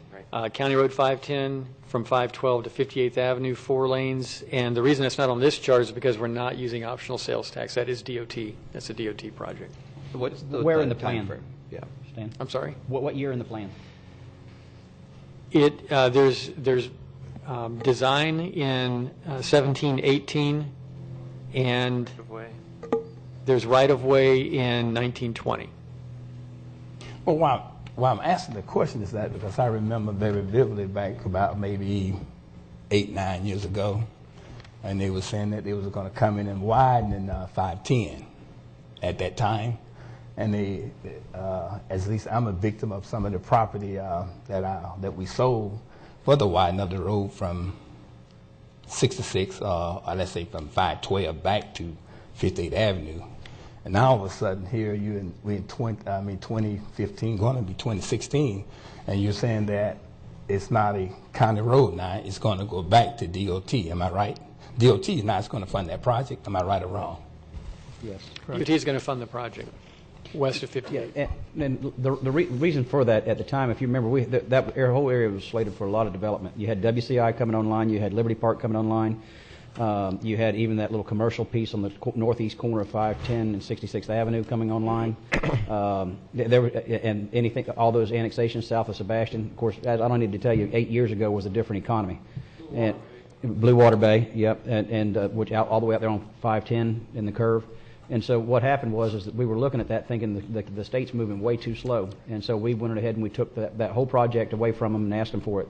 Then we realized that in that process, we took a bridge that went across the Indian River. And that's about like my dad always said, catching a squirrel. Go ahead, son, you need some help turning it loose. So we gave $3 million back to the state to take that bridge back because that's the last thing we wanted to do was maintain that.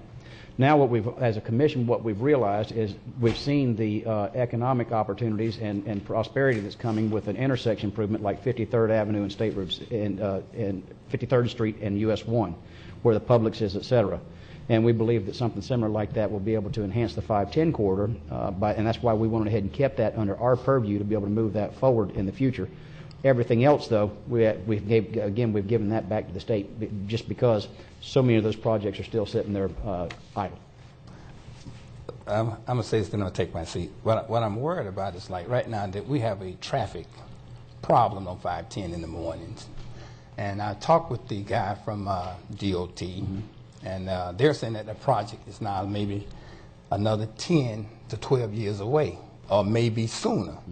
So my question to this commission this morning is that you mean to tell me that I can't get out of 59th Avenue for 10, 15, 20 minutes in the morning for another 10 to 12 years? Now, let me remind this commission, if I got a trailer on my truck, I can get out for 30 minutes. They won't let me out. But if I just got my van, they'll let me out.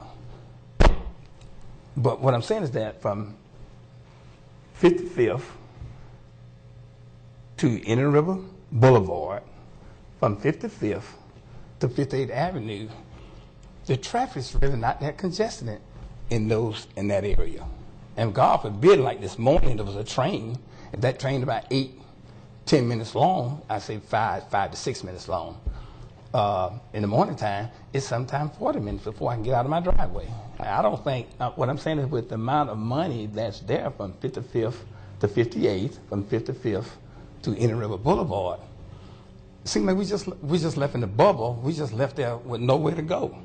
And you're saying to me, you're giving the road to DOT, and the DOT saying it's like maybe 10 to 12 years from now that maybe that widening of that road there, we need some relief now. At least I think that what you should do is give, like where you're coming out from 58 there, at least give like a right-of-way, I'll say a right-of-way turning lane there, so some of that traffic that's going due east can have a way to go out on 58th Avenue rather than have that traffic just slowed up there and nowhere to go. I have some property on the back side of the county property off of 58. I have to take the back way along the Canal Bank some morning just to get out to go on 58. But I'm saying if the county at least can come and put like you did on 43rd, a turning lane or some kind of way to release some of that traffic in the morning time, so at least some of the people that won't go across the railroad track, they can take 58 and go out 58. Yeah. But right now, I mean, it's just crazy to me that they have all that traffic backed up in the morning time for 30 to 40 minutes, and I can't get out. We need relief now. And I get out from 84th Avenue on 510, just like you're talking about. But and you're right. As far as that's literally how the southbound turning lane, or for the right-hand turning lane at 66th Avenue and 510 started, is we had traffic backing all the way back up to Power Line Road. And that's whenever I called the county administrator, said we got to do something. And at the time, that's whenever the whole Liberty Park project was still moving forward. We put the turning lane in there, we put the light up there, and now that normally, for the most part, that's one light cycle for people to get through that. And it normally stays. It's not as bad. Where we're really starting to see the problem is, don't get me wrong, we do see it at 58th Avenue, but in 510. But where we're really starting to see it is at that intersection of 58 of US 1 and 510, where you've got people going across to the Barrier Island, going north up to Sebastian, and going south down to Vero, and they've got that whole bottleneck there and that inefficient intersection that's kind of tilted a little bit versus it being a perfectly everything perpendicular. And so that's why we have focused on that entire thing. And I believe also if we look at the amount of accidents, we'll find there's more accidents right there at US 1 and 510 than probably anywhere else on 510. And I'm not disputing what you're saying. I travel it every day, and I see what you're talking about. The fact of the matter is we only have a certain amount of dollars to allocate, and we're just trying to put those where we get the most bang for the buck. And right there at that intersection of 510 and US 1 is where sometimes it's too light to be able to get through that. So you're saying that you can't, it would cost I think that if it does get bad, we could have the opportunity to go ahead and put a right-hand turning lane on 58 at 510 and 58, just like we did on 66. That was a really fast process. I got to hand it to our public works director and county administrator in that. I thought that was a remarkable job what they did on 43rd. So they did release some of that traffic on 43rd. On 43rd going to 45th. You lost me. Say that again. On 58th going to 45th, where they to put that left turn lane. Yes, that was excellent. That was a good job. That was much really needed. helped out. Yes, yeah, and of course that's the other problem that you kind of have with 58th Avenue. You've got a relatively, for all intents and purposes, you have a three-way intersection versus a four-way. I know the road does go to the north, but the traffic volume that goes up to the Johns Island Golf Course and the communities up there to the north of 510 off of 58th Avenue is relatively none compared to the east-west traffic that travels that. 510. I have one question, Mr. Chairman. Commissioner Zork? Chris, when they do the 58th Avenue intersection, that's going to have improvements somewhat to the west because of the turn lanes for the intersection. So will that go as far as 59th Avenue, but we'll get a right turn lane with the 58th Avenue intersection improvements, wouldn't we? Right. When we do our portion, which is of the four laning, which is east of 58th Avenue on 510, we'll carry the four laning up to the intersection at 58th, and then west of 58th, we'll start to transition it back to the existing two lane, because DOT won't have their project begun yet, probably for many years. But one thing I wanted to bring up is we're only turning the construction of 510 over to DOT, not the roadway. The roadway is a county roadway today. It'll remain a county roadway in the future. So if there's small-scale improvements that we can make, like we did at 66th Avenue and 510, a turn lane, a traffic signal, we can do that. We're free to do that if we feel that there's a need for it, or if there's a traffic safety issue. And we'll always be able to do that right up until the point in time that DOT builds the 4-laning. Can I make a suggestion? Then I'm going to take, I promise I'll take my seat. Okay, if you're on 59th Avenue, there's a 10-foot alleyway off of, between where I live at 8465. It's a 20-foot alleyway that the county has never maintained, never cleaned, never did anything to that alleyway. Couldn't the county come in and do something to the alleyway so that when we come out in the morning time, that we can take that alleyway and go all the way to 58, come out and go that way, and take 58 and go down. Right now, you have that 20-foot alleyway closed up. It's never been used up over, I'm 60-some years old, and it's never been closed, it's never been open over 60 years. Never been even maintained by the county over 60 years. Couldn't we just take that alleyway? It's a 20-foot alleyway in there. The alleyway goes east and west. You can take that alleyway, clear it out, so that in the morning time, rather than us come up to 50, the people on that 59th come up to 510, we can take that alleyway and go straight out to 58. And going all the way back to 58, and we can move on out, rather than sit there for 10 or 20 minutes. It's just a matter of cleaning it out, widen it a little bit, because it's a 20-foot alleyway. We can use that. I mean, there are ways that you can help us out here for us getting out on 510. There are ways. I think I understand what you're saying. I know exactly the alleyway you're talking about. A lot of people walk it. A lot of people drive it back to the east. Getting it that close to an intersection, I could see how that's going to cause somebody problems as far as from the engineering side and safety as far as that would be a safety issue. Yeah, because what you're asking is you got 2 lanes of traffic, one that's going on 55 mile an hour, and one of them that's going up and down a little small road right there at the intersection where both of them are going to be turning at the same time. No, Commissioner. No. It's a one-way. What I'm saying. No, that's what I'm saying. But once they get to 58th Avenue, if they're turning south, they're both turning right over the top of each other. You're right about that. And then you've also got traffic coming from the north. I understand how during the good old days that would work, but I'm thinking right now that that's not going to meet any Green Book standards. Well, in order to meet today's standards, they've got to dedicate at least 50 to 60 feet of local road right away. Typically, residents don't want to do that. Yeah, but we're going to be better off. Is there enough room to put in the event that traffic trips generated to put a right-hand turning lane? Yes. We're going to be better off putting our resources there for you than to make a unimproved trail that is what you were talking about. I understand, Commissioner. Okay, thank you. And we'd probably put that in with the 4-laning. Okay. Anybody else from the public wish to speak? Good morning. Name and address for the record, please. Good morning. I'm Wanda Scott, 4306 26th Avenue. I was looking up there at the major projects funded by the optional sale taxes, and I was considering all of the information that was put out about the 45th Street beautification. I live in the oldest district of Gifford, and I was looking at the, which is 43rd Street and 26th Avenue, Chapter 163 of the Florida statute authorizing local government to create a community redevelopment district. Now, what does that have to do with this?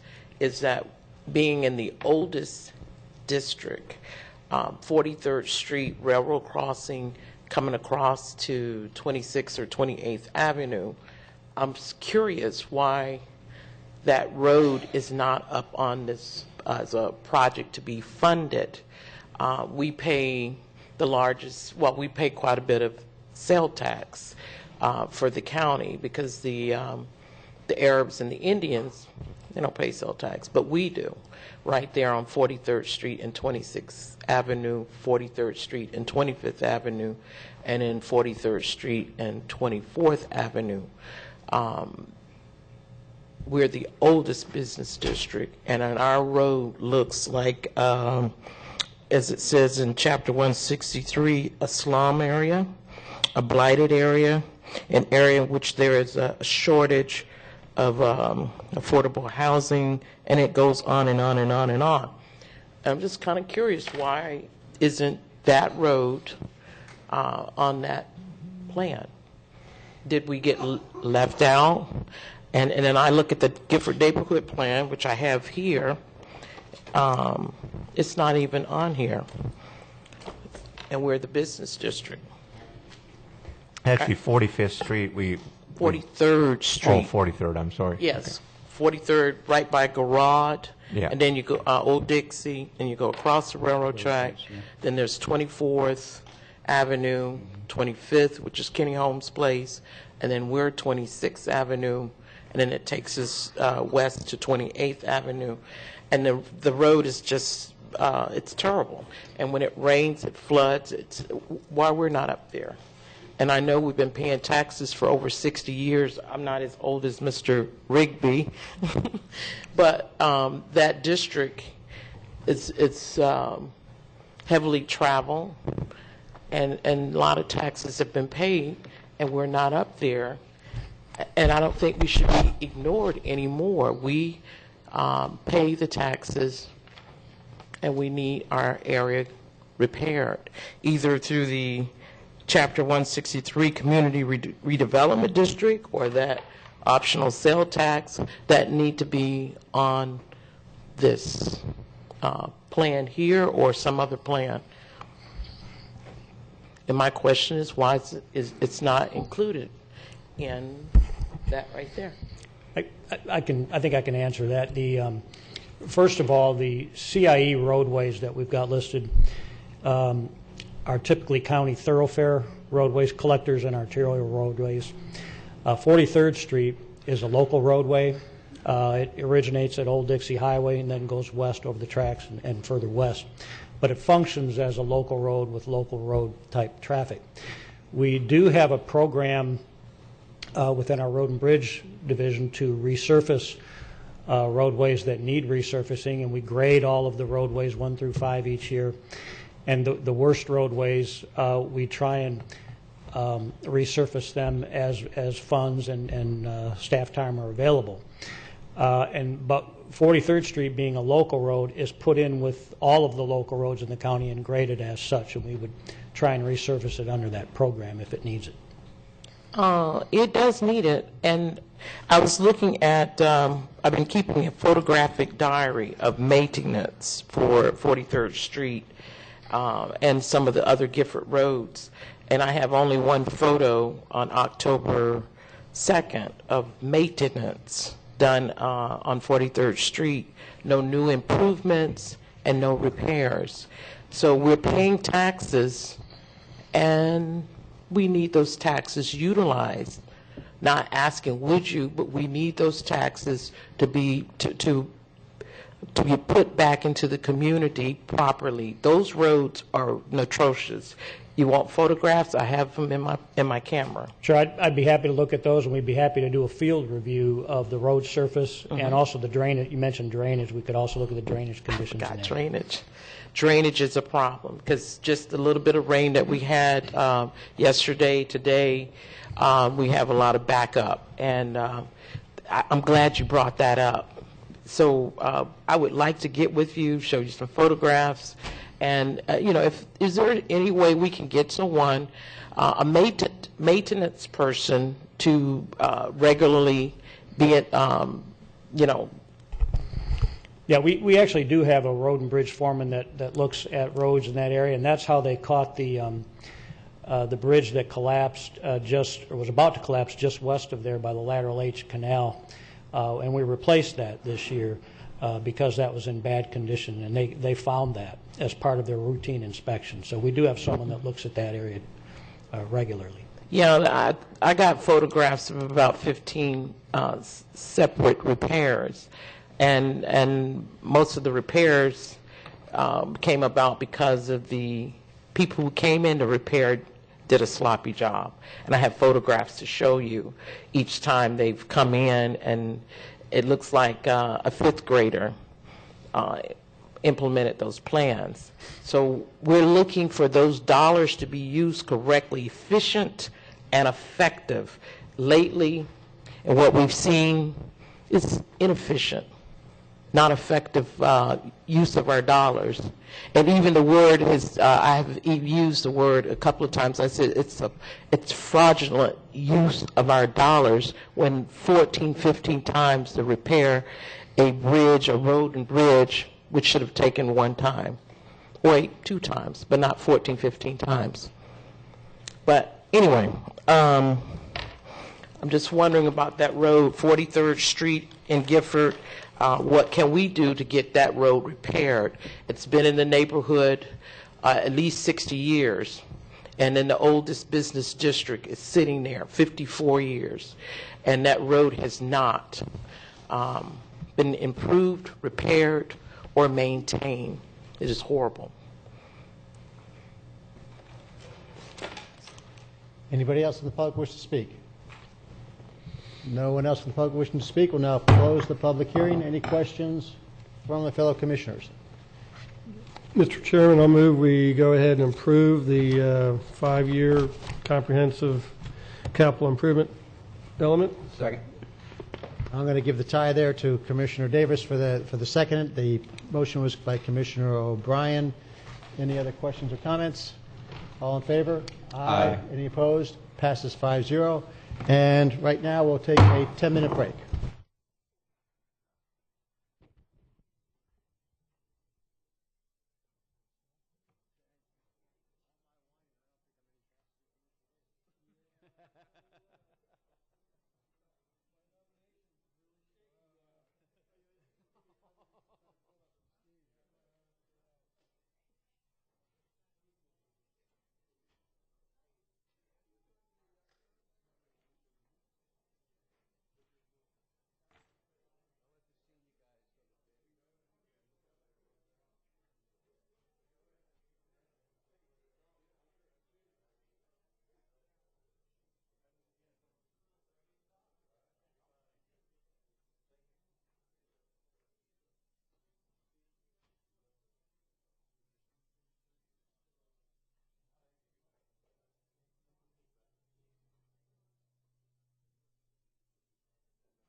Reconvene the Indian River County Board of County Commissioners meeting of December 1st. We'll move on to the second public item, the local optional sales tax ordinance. I'll turn it over to Mr. Reingold. Thank you very much to the chair and the rest of the commission and those who are still left with us this morning. The local optional sales tax expires on December 31st, 2019. On July 14th, the Board of County Commissioners had voted to approve a resolution supporting the extension of the local optional sales tax. Since then, all the municipalities in Indian River County have voted to approve resolutions in support of the extension as well. And thus, the next step in the process is for the board to consider the approval of an ordinance which would approve the optional sales tax extension and also call for a referendum on the item, which would be placed on the November 8th, 2016 ballot. Thus, simply, after the lengthy discussion we already have, I just simply will state that the county attorney recommends that you open the public hearing, take any input from the public concerning the extension of the optional sales tax, and then vote to enact the ordinance approving the extension and then putting it on to the ballot. Just if you approve it, please understand that staff will probably do a road show similar to what staff did with the impact fee consideration, so that we'll go to local groups and identify the issues associated with the extension of the optional sales tax. And with that, I turn it over to the board chair. Thank you very much, Mr. Reingold. Commissioner Davis. Yes. Dylan, I think, if I'm not mistaken, and I know you'll bone up on this issue, we are limited in the dollars we can spend on advocacy for referendum type issues.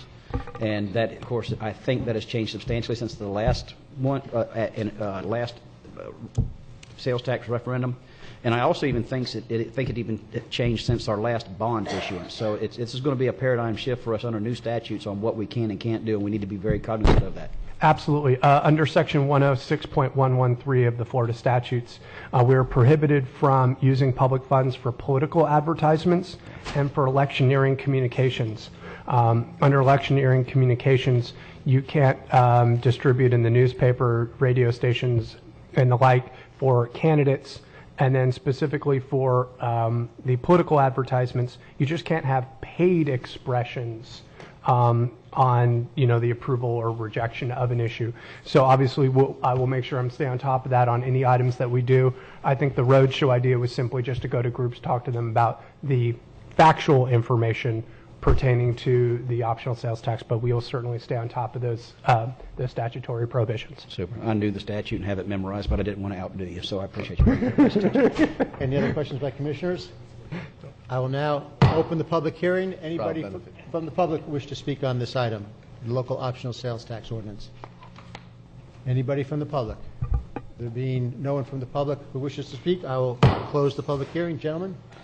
Move approval of the proposed ordinance for the optional sales tax. Second that. We have a motion to approve from Commissioner O'Brien, a second from Commissioner Davis. Any other conversation or discussion? All in favor? Aye. Any opposed? Passes 5-0. Thank you, gentlemen. Moving on, we have an enterprise zone sunset ordinance. Mr. Reingold. Thank you very much again to the chair and to the board and the rest of us here today. The Florida Enterprise Zone Act will expire at the end of this month. On October 13th, the board had authorized the county attorney's office, or actually more tasked the county attorney's office, with drafting an ordinance which sunsets the Indian River County Enterprise Zone Development Agency and some other cleanup within our local ordinance code. Simply, the county attorney's office has drafted that ordinance. It is presented to you today, and simply recommend that you open the public hearing, take any public comments on the ordinance, and then vote to enact the ordinance. And I'm here for any questions. Any questions of Mr. Reingold? We will now open the public hearing. We are opening the public hearing about the Enterprise Zone Sunset Ordinance. Anybody from the public wish to speak? Anybody? Mr. Johnson. Good morning. Good morning. Bob Johnson, Carlin Subdivision.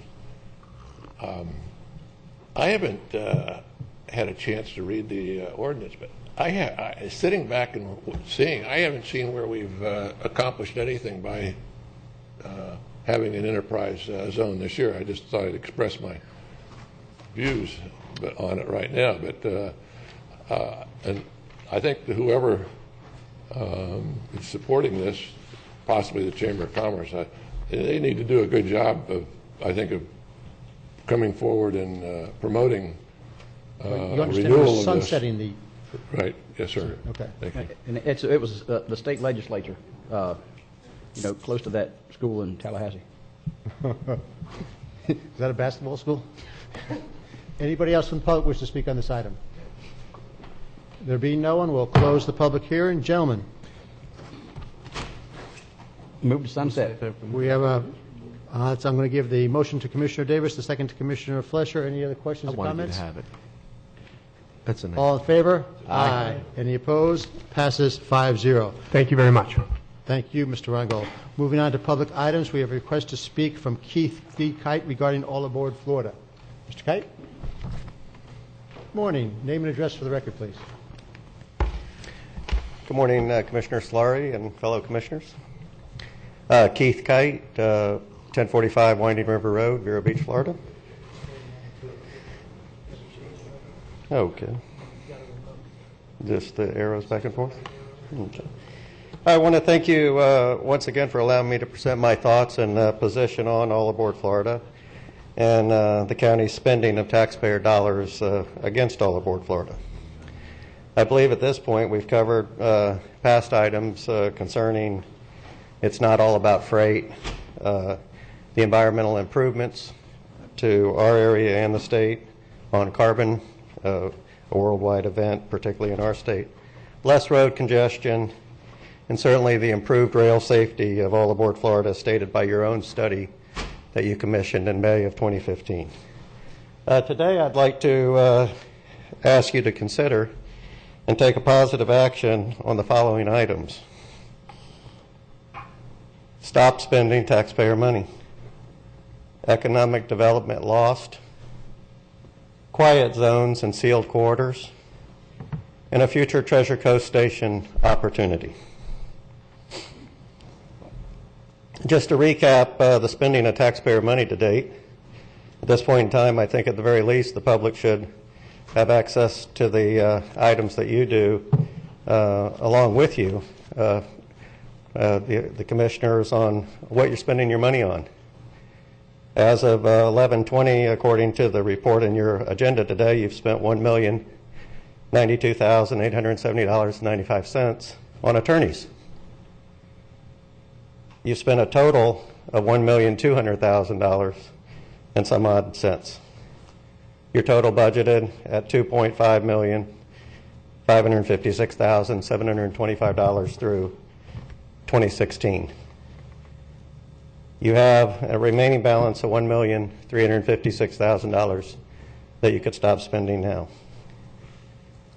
I also ask you to provide to the public what your legal fight is currently based on. And these are your own county documents.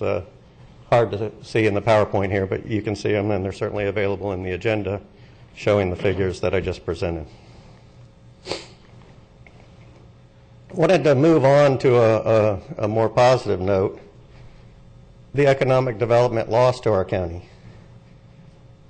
You've spent this $1.2 million fighting All Aboard Florida as of 11/20/2015.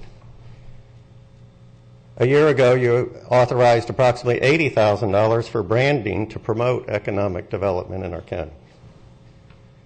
It's time to consider placing the remaining balance of the All Aboard funds, the $1.3 million that you've set aside to fight All Aboard Florida, into an economic development fund to promote employment in our county.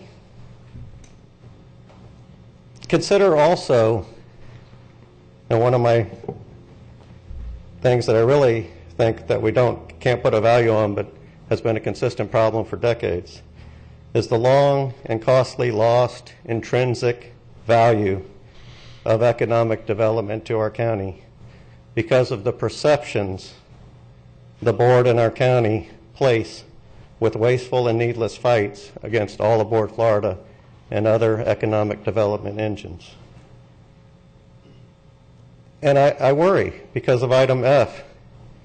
According to the Florida Department of Economic Opportunity, previously known as the Unemployment Department, as of October 2015, Indian River County is sitting at the 6th highest unemployment rate in the entire state. The 62nd county out of 68 counties in high unemployment. Here's their report. DEO.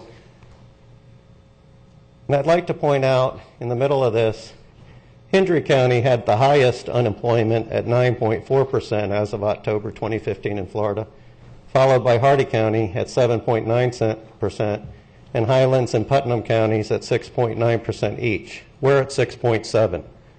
We're economically distressed here. Here's every county, every unemployment. We're number 6, highest unemployment in the state. Let's consider some efforts towards improving the employment growth in this county, including possibly $33 million of impact on all aboard Florida alone, including jobs. Next item today, quiet zone sealed quarters. I recommend the Board of County Commissioners of Indian River County adopt and support the 5 recommendations that were produced in an editorial by Charles Giraldi, President and CEO of the Economic Development Council of Martin County, the other leading proponent against all aboard Florida. Without reading them all right here, you're certainly avail them to yourselves, and they're public record now. It's time to engage the MPO and FDOT in an open discussion on grade level crossings.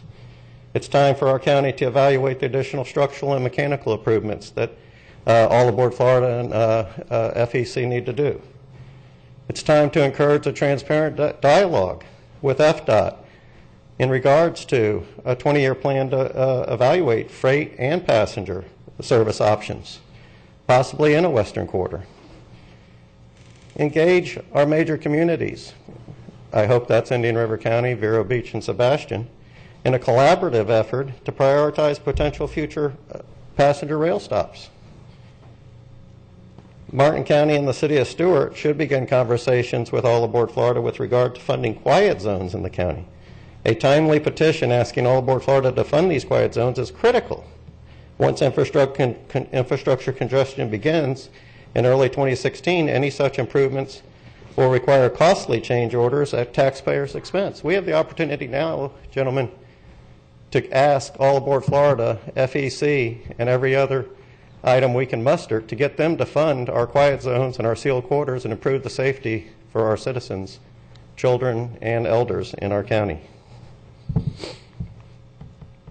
Here's the article that Charles submitted. I support all of those initiatives for our county, our cities in this county. A possible future Treasure Coast Station. Again, a new opportunity for economic development long-term for our children.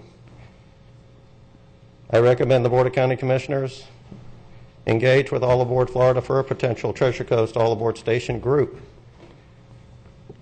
I suggest we get one person from each MPO, a person from each Main Street group, a person from each county commission, and one from each city council and a citizen to form a Treasure Coast Station group. This was a similar initiative that was taken on by Brevard County, and All Aboard Florida has supported the opportunity to meet with us as a county, or certainly with your county planners that were presenting earlier today. On my own, I have taken the initiative to look at 2 spots, Fort Pierce and Vero Beach.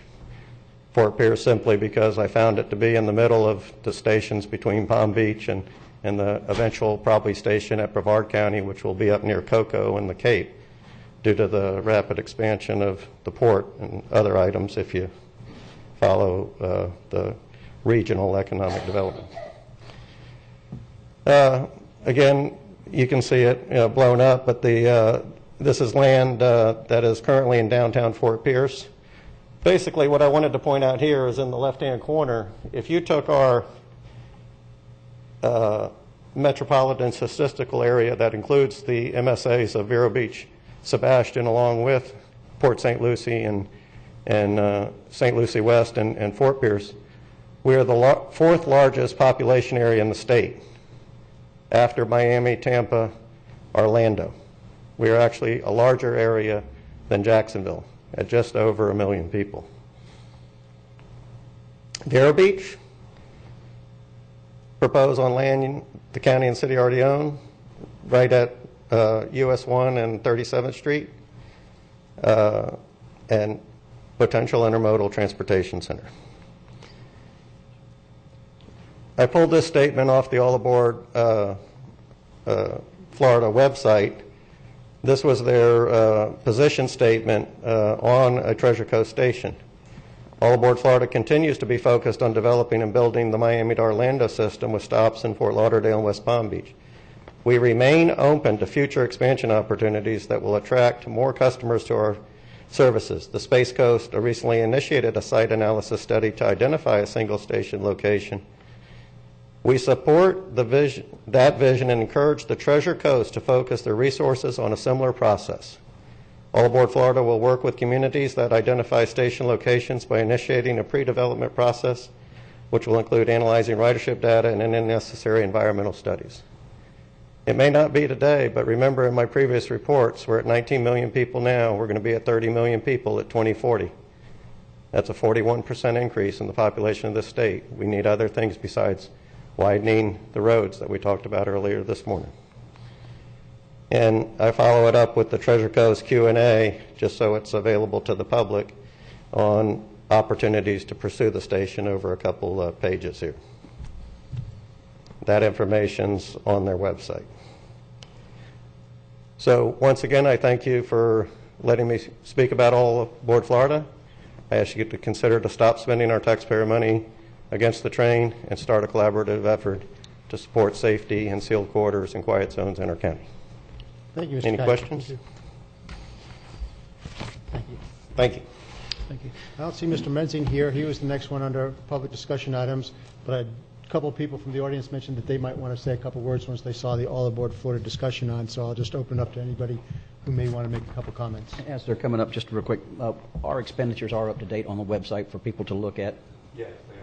And as far as the, Mr. Kite, our expenditures are up to date as possible for everybody to look at. As far as the strategy, or what our defense is, or as far as in litigation, I understand what you're asking. I just don't know that it'd be prudent for, if you're playing cards, to show the other side your hand. So I don't quite agree with that necessarily from the county standpoint, but as far as the disclosure, as far as the dollars we're spending, I do. Thank you, Commissioner. Ms. Neal, your name and address for the record, please. Susan Meal, 131 Laurel Oak Lane. As far as financial impact, one thing we do know is that, and has been calculated by a number of counties, is that if there is a Florida, All Aboard Florida, Bright Line, Fright Line, or Blight Line, as we like to call it, that there will be major hits to our tax base.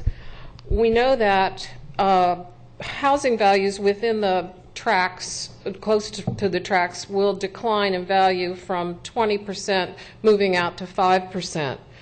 Also, we want to note that Martin County tax assessor has estimated the decline in business revenues and housing values caused by the trains will result in an annual tax revenue loss for their county of $5 million. That's annual, $5 million a year. Our transportation experts have estimated that new crossings in our county will increase our maintenance fees from $270,000 a year to $550,000 a year, over $500,000 annually. So if you start adding up the losses in taxes and the increased expenses, it's a no-brainer that we have to do everything we can and invest some millions of dollars to stop this expenditure or the loss of millions of dollars in the future. And then there's an overwhelming number of people in this community who agree with that, and many thousands of them have signed petitions to stop this, not to encourage it.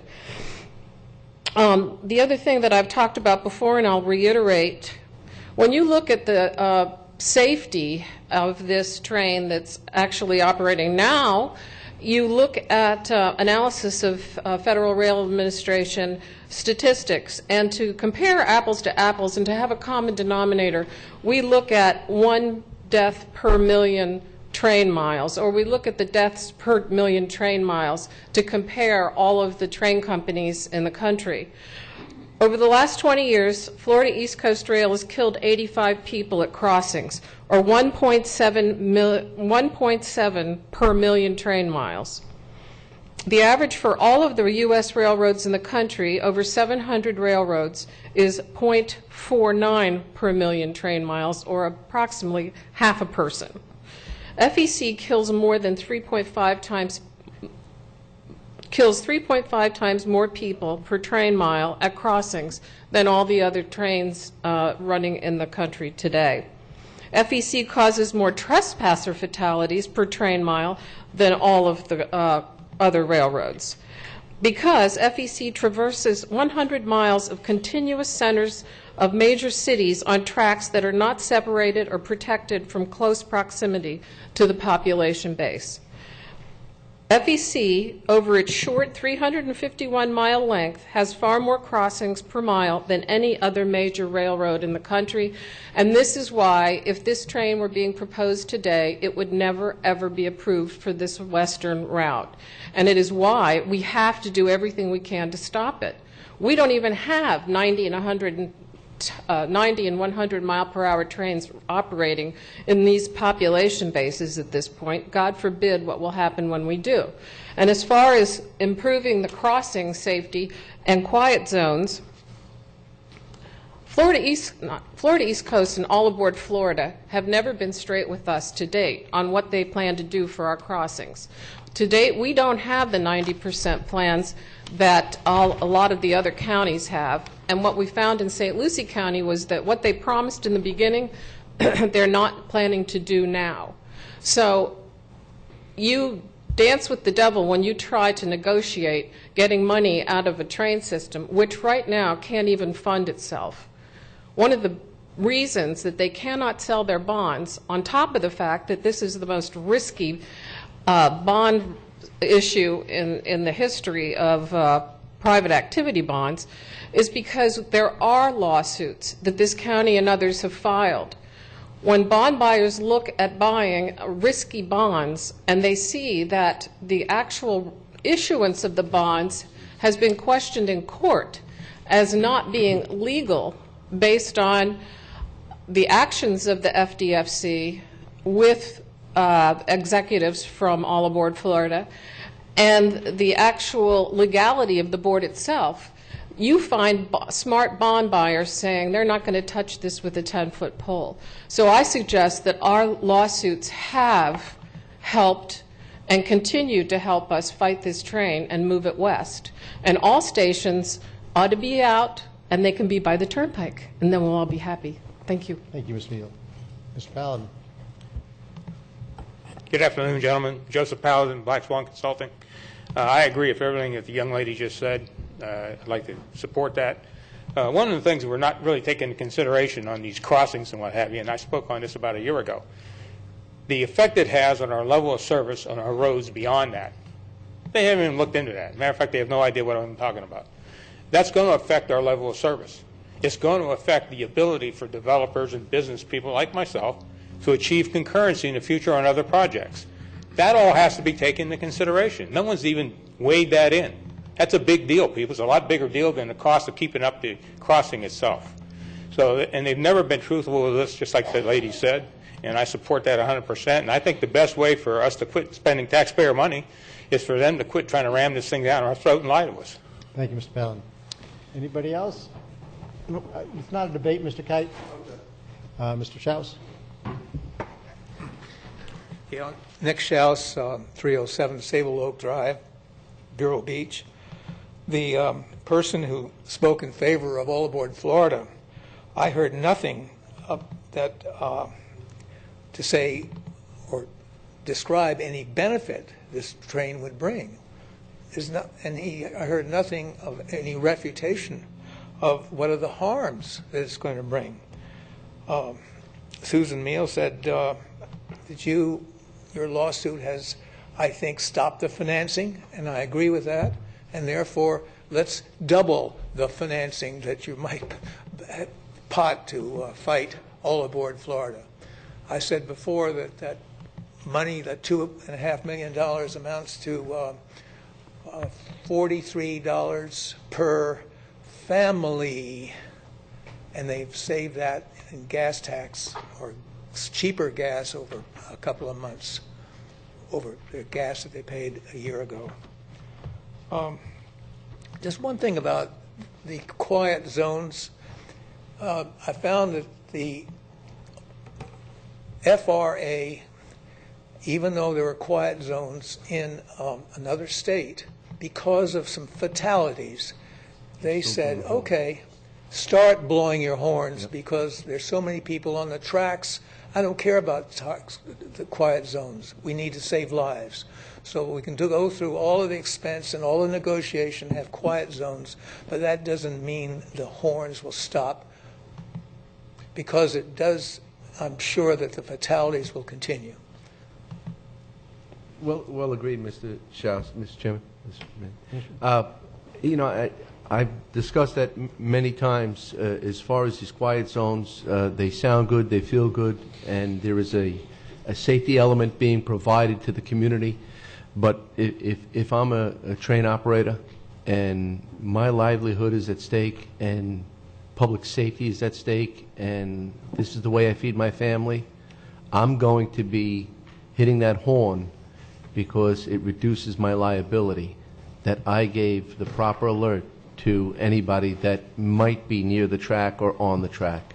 So I don't believe it reduces, and you're absolutely right. There are many jurisdictions where they've had quiet zones that are no longer quiet. Yep. So I don't believe that that is a public benefit. I believe that there is a safety benefit by building, overbuilding an intersection or a crossing to the highest degree of security. But I don't believe that that is the selling point or the discussion. I believe it's to sell the public to say, you know, you won't be hearing those horns that we've been hearing through the night at an increasing decibel level and at a frequency that is overwhelming. There's been many explanations for it, and I believe that it's going to increase and continue increasing. So I appreciate that. The other point is, you pointed out about a benefit to the community. I believe that one of the previous speakers did point out that there would be something about a $33 million. I mean, I don't understand how you can give a fact of information that there would be a benefit without justification, as we do in any of our economic development endeavors. We try to show cause, we justify and explain. And I've heard numbers thrown out about the economic development, the improvement, the enhancement to our community. It's never been explained. So I agree with you on that. Thank you. But we do understand the economic loss. That's been explained. Thanks. It'll be tremendous. Thank you. I'm sorry. That's fine. Moving, nobody else from the public? Moving on, we'll move to public notice items. Item C, a notice of scheduled public hearing on December 8th. Thank you very much to the chair. We have one noticed scheduled public hearing for December 8th, 2015. This is Alfred and Betty Sammartino's request to rezone approximately 1.98 acres located on the southeast corner of Old Dixie Highway Southwest and 9th Street Southwest from CH, which is Heavy Commercial District, to CG, which is the General Commercial District. This will be quasi-judicial in nature, and again, this will be a public hearing for December 8th, 2015. And with that, I turn it back over to the chair. Thank you very much, Mr. Reingold. Moving on to departmental matters, community development, consideration of target industry analysis report. And we're very fortunate to once again have Stan Bowling. Thank you, Mr. Chairman. For the record, Stan Bowling, Community Development Director. This is a request for you all to accept a target industry analysis, and just to give you a bit of history in the audience as well. In 2014, the board hired 80 Advantage to prepare an economic positioning, target industry assessment, and action plan. That was an initiative that came through the Economic Development Council, and they conducted work. And in March of 2015, the board considered and accepted the positioning plan and the assessment. and the action plan that was included in that. And there were a number of steps that they went through for that positioning plan, which has been approved by you all. There was stakeholder input, surveys, sites and buildings assessment.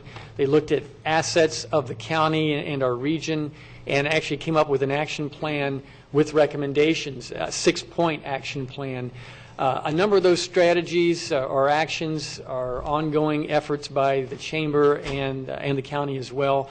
But 3 of them, number 2, number 3, and number 4, did require more work to be done. And the board approved last April county staff and the Chamber working with the consultant on those particular items. The detailed target industry analysis has been funded by the county, $16,000, and county staff has been working with the consultant on that, along with the Chamber. The Chamber is also working on with the consultant on a brand audit and marketing plan, and they're also setting up a standalone website. And in a few moments, when I'm done, I would like the opportunity for Helene Castletine, Economic Development Director for the Chamber, to give you all an update on those particular items. For today, the target industry, detailed target industry analysis is what is before you all.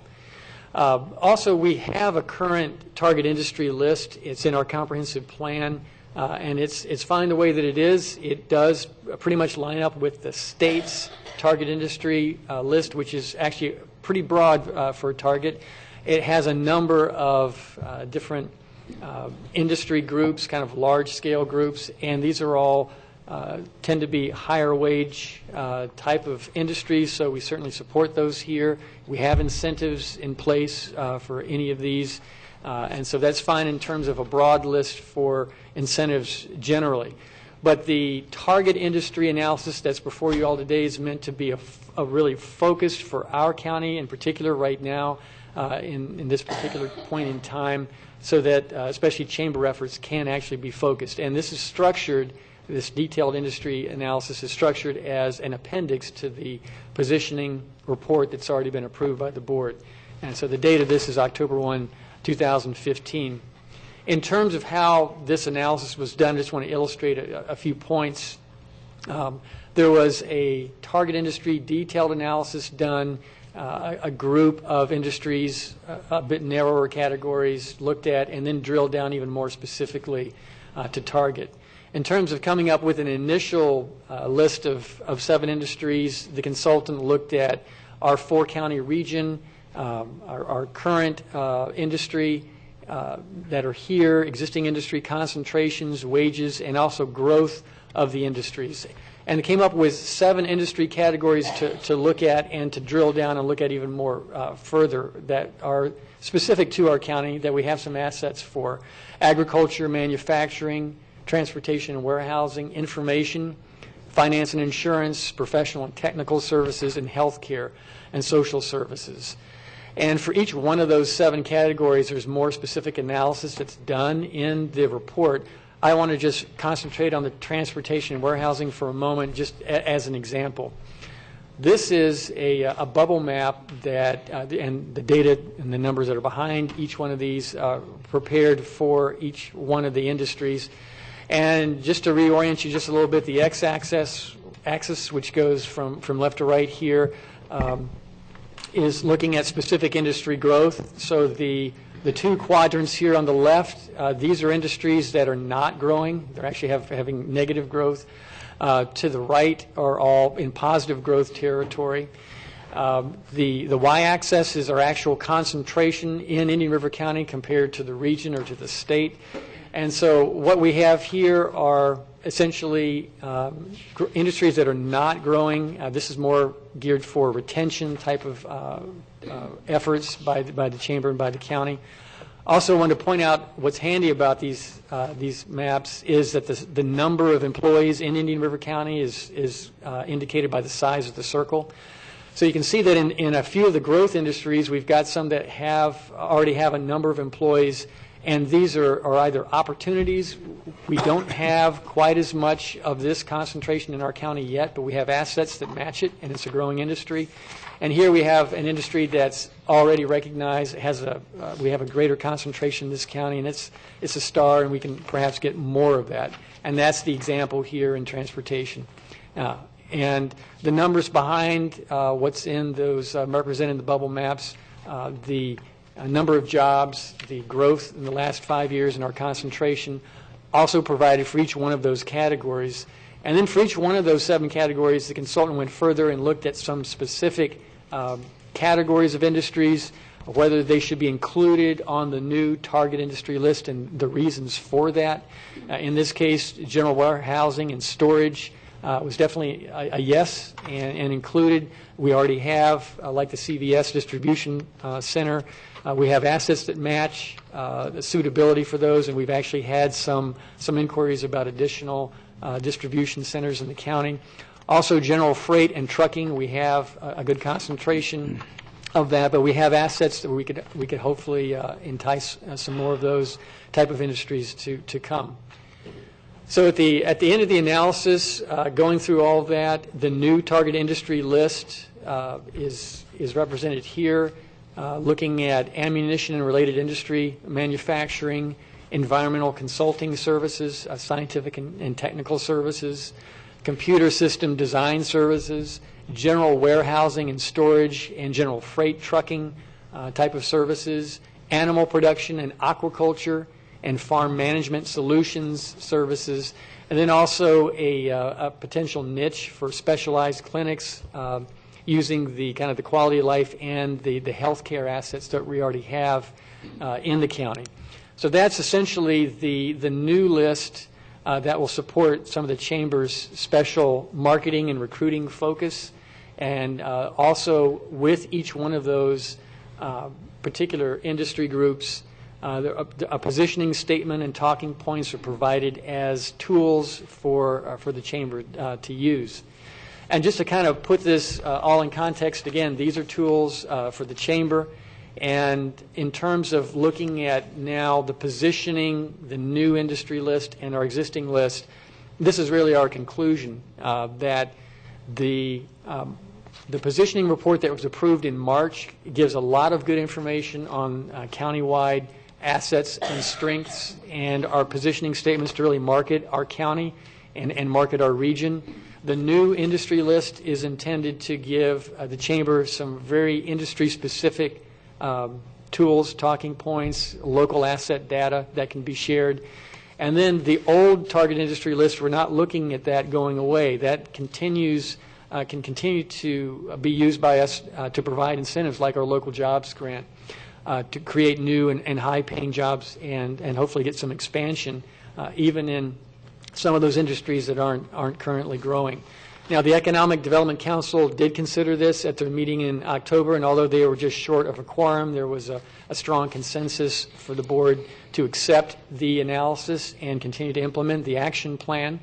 And that is staff's recommendation as well, that the board accept the detailed industry analysis. I did also want to just mention that also 2 more points in the action plan include a brand audit and marketing plan that the Chamber is handling with the consultant, and the Chamber is also handling a standalone website. And Mr. Chairman, with your indulgence, if Helene Castletine could provide an update to you all at this point in time, I think that would be appropriate. Thank you, Mr. Bowling. Good afternoon. Good morning. Good morning. Good morning, Commissioners. For the record, Helene Castletine, Economic Development Director with the Indian River County Chamber of Commerce.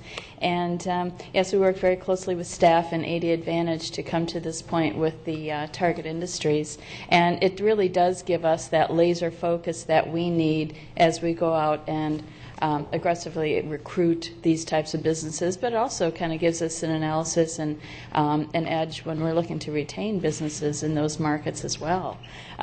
Just to give you a little bit of an update, as Stan mentioned, we are kind of taking the lead on the branding and marketing plan. We share the costs with the county, and we appreciate that. We're about 1/3 of the way through with that. We just developed a new logo for economic development. All this kind of stuff will be rolled out probably early next year, hopefully in January.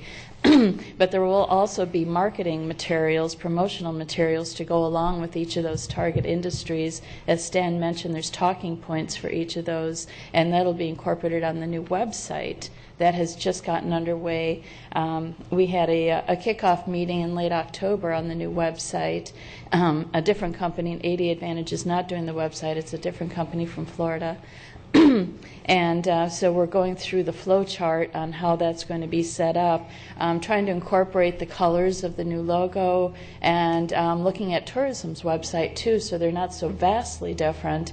But hopefully we'll be able to roll a lot of that out, or if not most of it, early next year, so you can take a look at it. It's really exciting stuff. So we're really pleased to be partnering with you all. And just to let you know, the Chamber is funding the development of that new website. The Chamber's Economic Leadership Alliance is funding that project. Thank you, Helene. Any questions of either Stan or Helene? There being none, we'll see what the board's pleasure is. Anybody want to brave a motion to accept the? Yeah, Mr. Chairman, I'll be glad to move that we accept the target industry analysis report. Second. We have a motion to accept from Commissioner O'Brien, seconded by Commissioner Flesher. Any other discussion? All in favor? Aye. Any opposed? Passes 5-0. Thank you very much, Stan and Helene. Thank you, Helene. Thank you, Stan. We will now move on to Office of Management and Budget. We have Mr. Jason Brown to discuss the Dory Schlossberg Driver Education Fund. All right, thank you. Pardon me. Thank you, Chairman Solari. Good morning, Commissioners. For the record, Jason Brown, County Budget Director. Also have with me here today Carter Morrison from the School Board, who would like to say a few words after I'm finished. As you know, in January this year, the Board reinstated the Dory Schlossberg fee, which is a $5 fee on traffic tickets for use in schools for driver's education courses.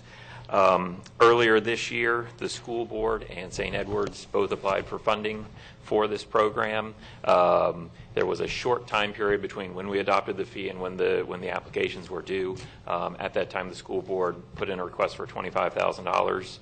The new superintendent has recently made a request to the county to increase the funding for that. That would allow them to increase the number of students that they could serve.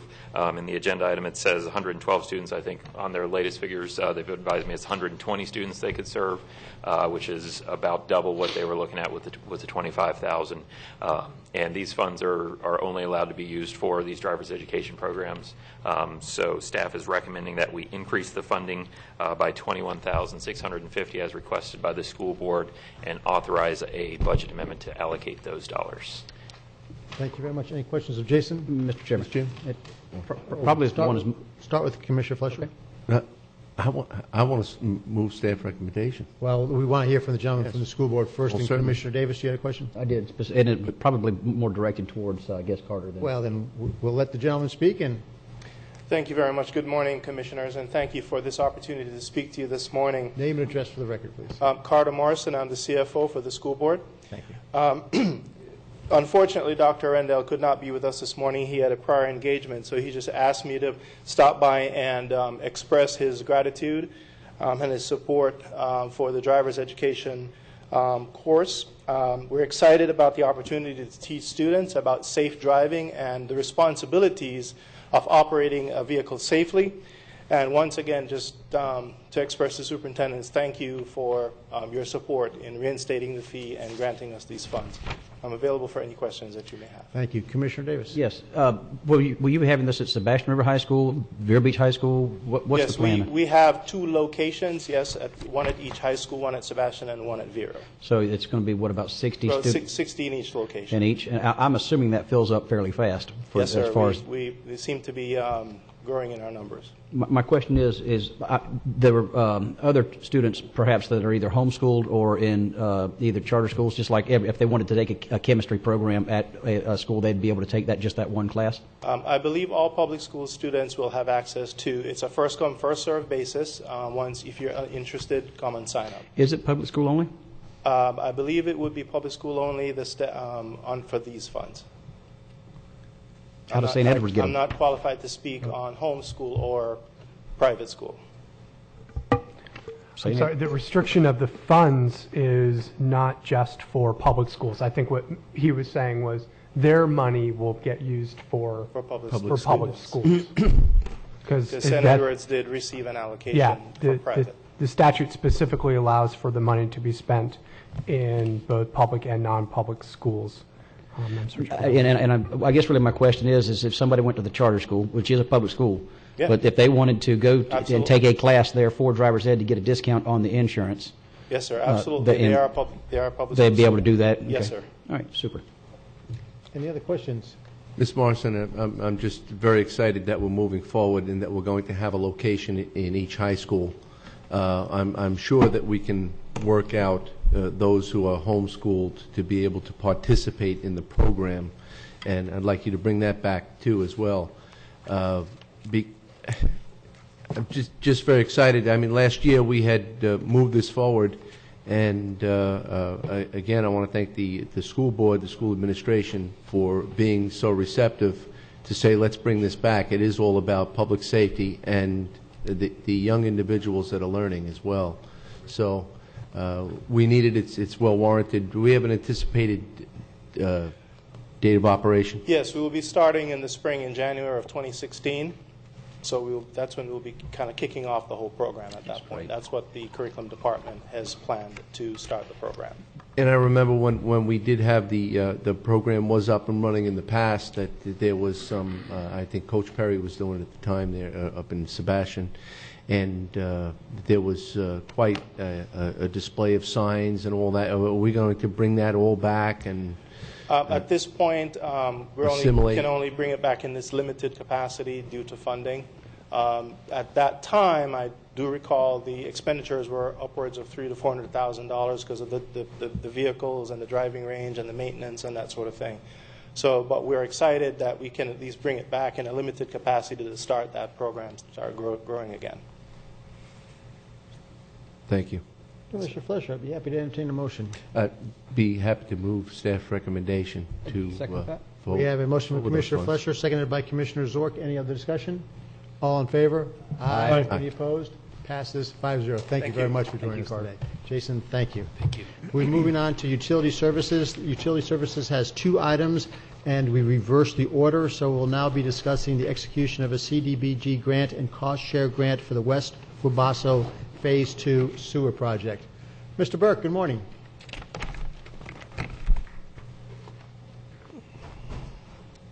Good morning. For the record, Vincent Burke, Director of Utility Services. Thank you, Chairman, and to the board. I'm excited to be here today to present two agreements, actually. One is a CDBG agreement through the FDEO office, and the other is a St. Johns River Water Management District cost share program.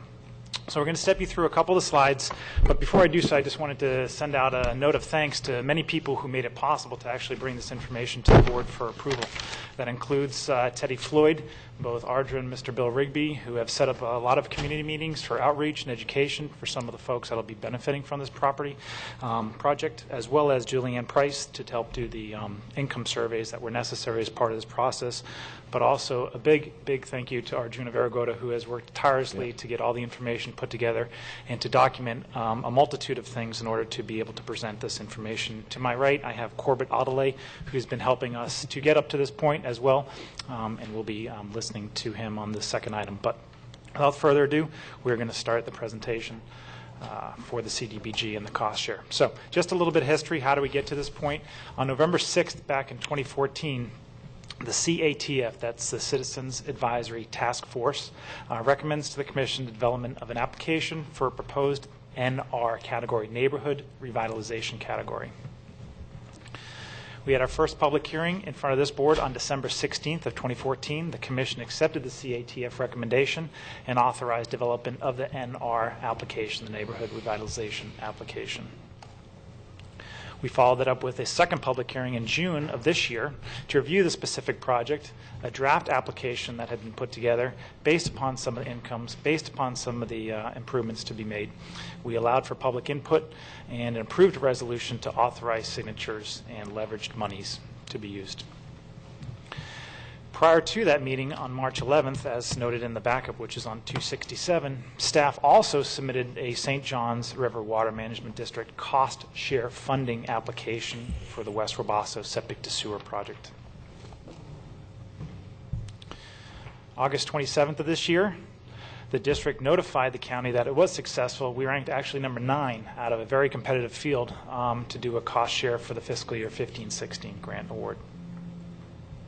On October 21st of this year, after a site audit by the FDEO staff, to which Mr. Corbett was also a part of that process, the FDEO office notified the county that county CDBG grant applications scored high enough based upon several metrics to fall within the fundable range.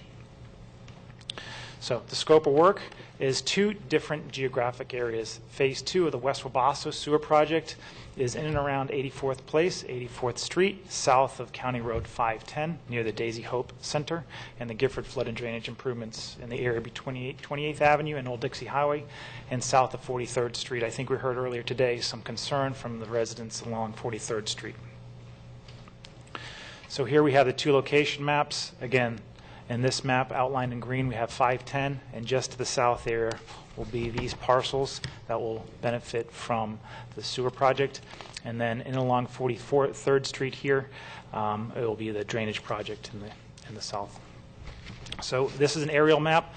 Over here on the left-hand side, shown in red, is the proposed location for the county lift station, where you have the green lines, which is hard to tell, in the center of the roadway that will collect all of the domestic wastewater, and through gravity will come to a collector point and we'll pump it off-site. This is the Daisy Hope Center, which is on the left side of your screen on the west side of the property, and the proposed lift station is going to go just to the north of the Daisy Hope Center. Mr. Chairman, if we could, about that specifically. I'm assuming the old Douglas School is not on sewer right now? They are on their own small private lift station. Okay. Part of this project is to take that, to go away from that, and to have that to tie into the county system. So that small station, the maintenance will actually go away, and all the flows will be tied into the county on lift station. And with this grant, it pays their impact fees? They do not qualify for impact fee coverage. They would have to pay those impact fees. Unless, I'm sorry, they've already connected to the system. Those fees have already been paid, so they would just connect to the gravity system. Okay, all right, so that, in fact, it was their packaged private plant for the school. Their private lift station's already connected to a force main that's running along 510. Yeah. They've already paid their impact fees. Okay. So now we would just have the construction cost to connect them to our gravity system. I was concerned about the sheer cost of that would be good. Yep. Okay, thank you. And then for the drainage area, we have 43rd Street on the top of the screen, and the green outline are the improvements that will be within this area. It's hard to see, but here on the yellow are the swale improvements and some drainage structures that will be added off the edge of pavement to get water that right now I'm told is standing on some of the roadways to convey that water to be able to improve the drainage in this area and ultimately tie into the existing stormwater treatment pond, which is in the southeast portion of this project. So that's the Gifford Drainage Improvement Service area. So here we have a spreadsheet to go over some of the anticipated estimated project cost and funding sources. We have on the top of the screen the project name and activity, the estimated project cost. We still don't know what the actual costs are going to be. We have to put it out for bid. The CDBG funding that we have been awarded, or at least qualified for. The cost share funding, again, that's the St. Johns River Water Management District cost share funding. And then lastly, an other funding source that comes from other pots of money. We heard earlier today the importance of the optional sales tax and how some of the great projects, mostly for infrastructure, have been funded. We're also proposing to use some of those optional sales tax funds for these 2 projects. So we have an estimated project cost of about $1.3 million for the West Wabasso Sewer Phase 2 project. Of that, we're going to allocate $720,000 from the CDBG funding. And we have then up to $343,677, and that's based upon a 33% cost allocation.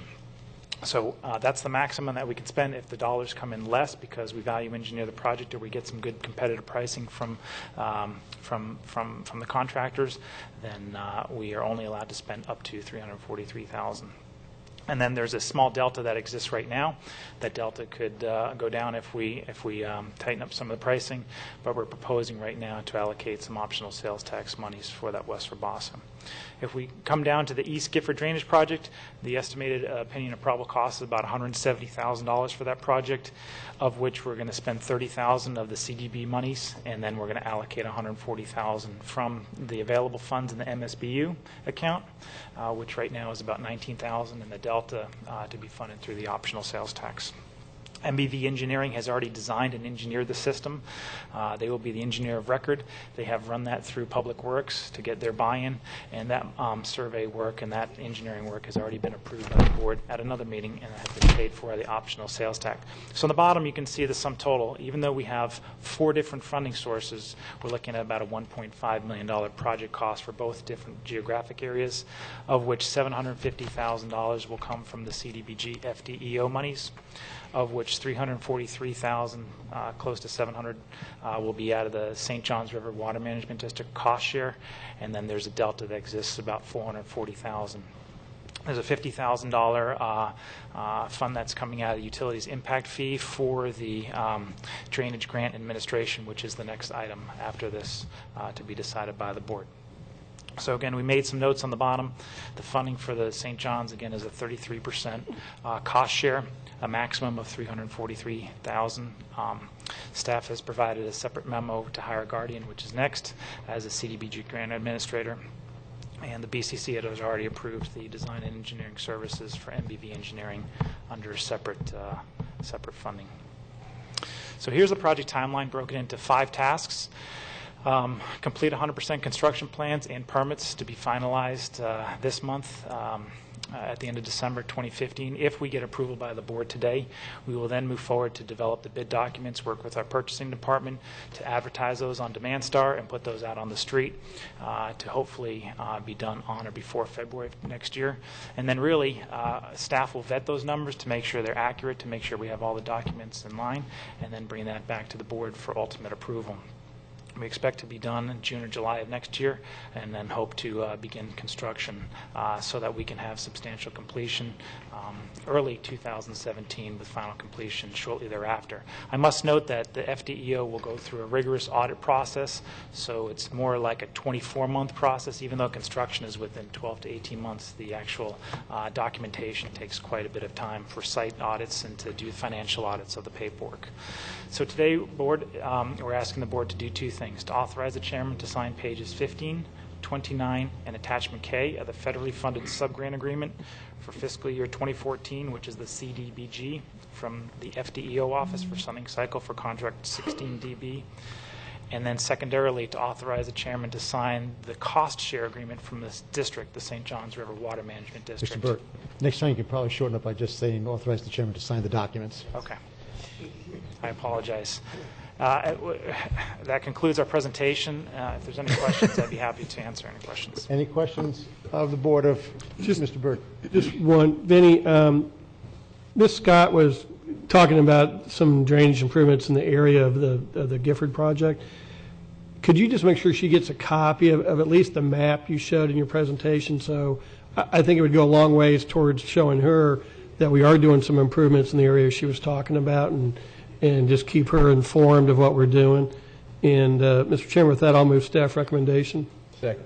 We have a motion for staff recommendation, a second from Commissioner O'Brien, a second from Commissioner Fletcher. I just do want to check to see if there's anybody in the audience who wants to comment. Mr. Rigby, good morning. Name and address for the record. Oh, by 48 seconds, it's still. First of all, good morning. My name is Audrey Rigby, 8465 59th Avenue. I really want to commend the staff, commissioners. I believe that Mr. Burke bats 1,000 when he goes for a grant for the Wabassa area. I really appreciate Deputy Floyd, Julianne. I just want to thank you guys for what's happening, because I do want to bring this area into the 21st century, and I really do appreciate Mr. Burke is going all out. I mean, you cannot say that he did not cross the T's and dot the I's on this project, so I commend him, and I want you to know that, and I also want to appreciate you guys for approving the work that he did so we can go forward with this.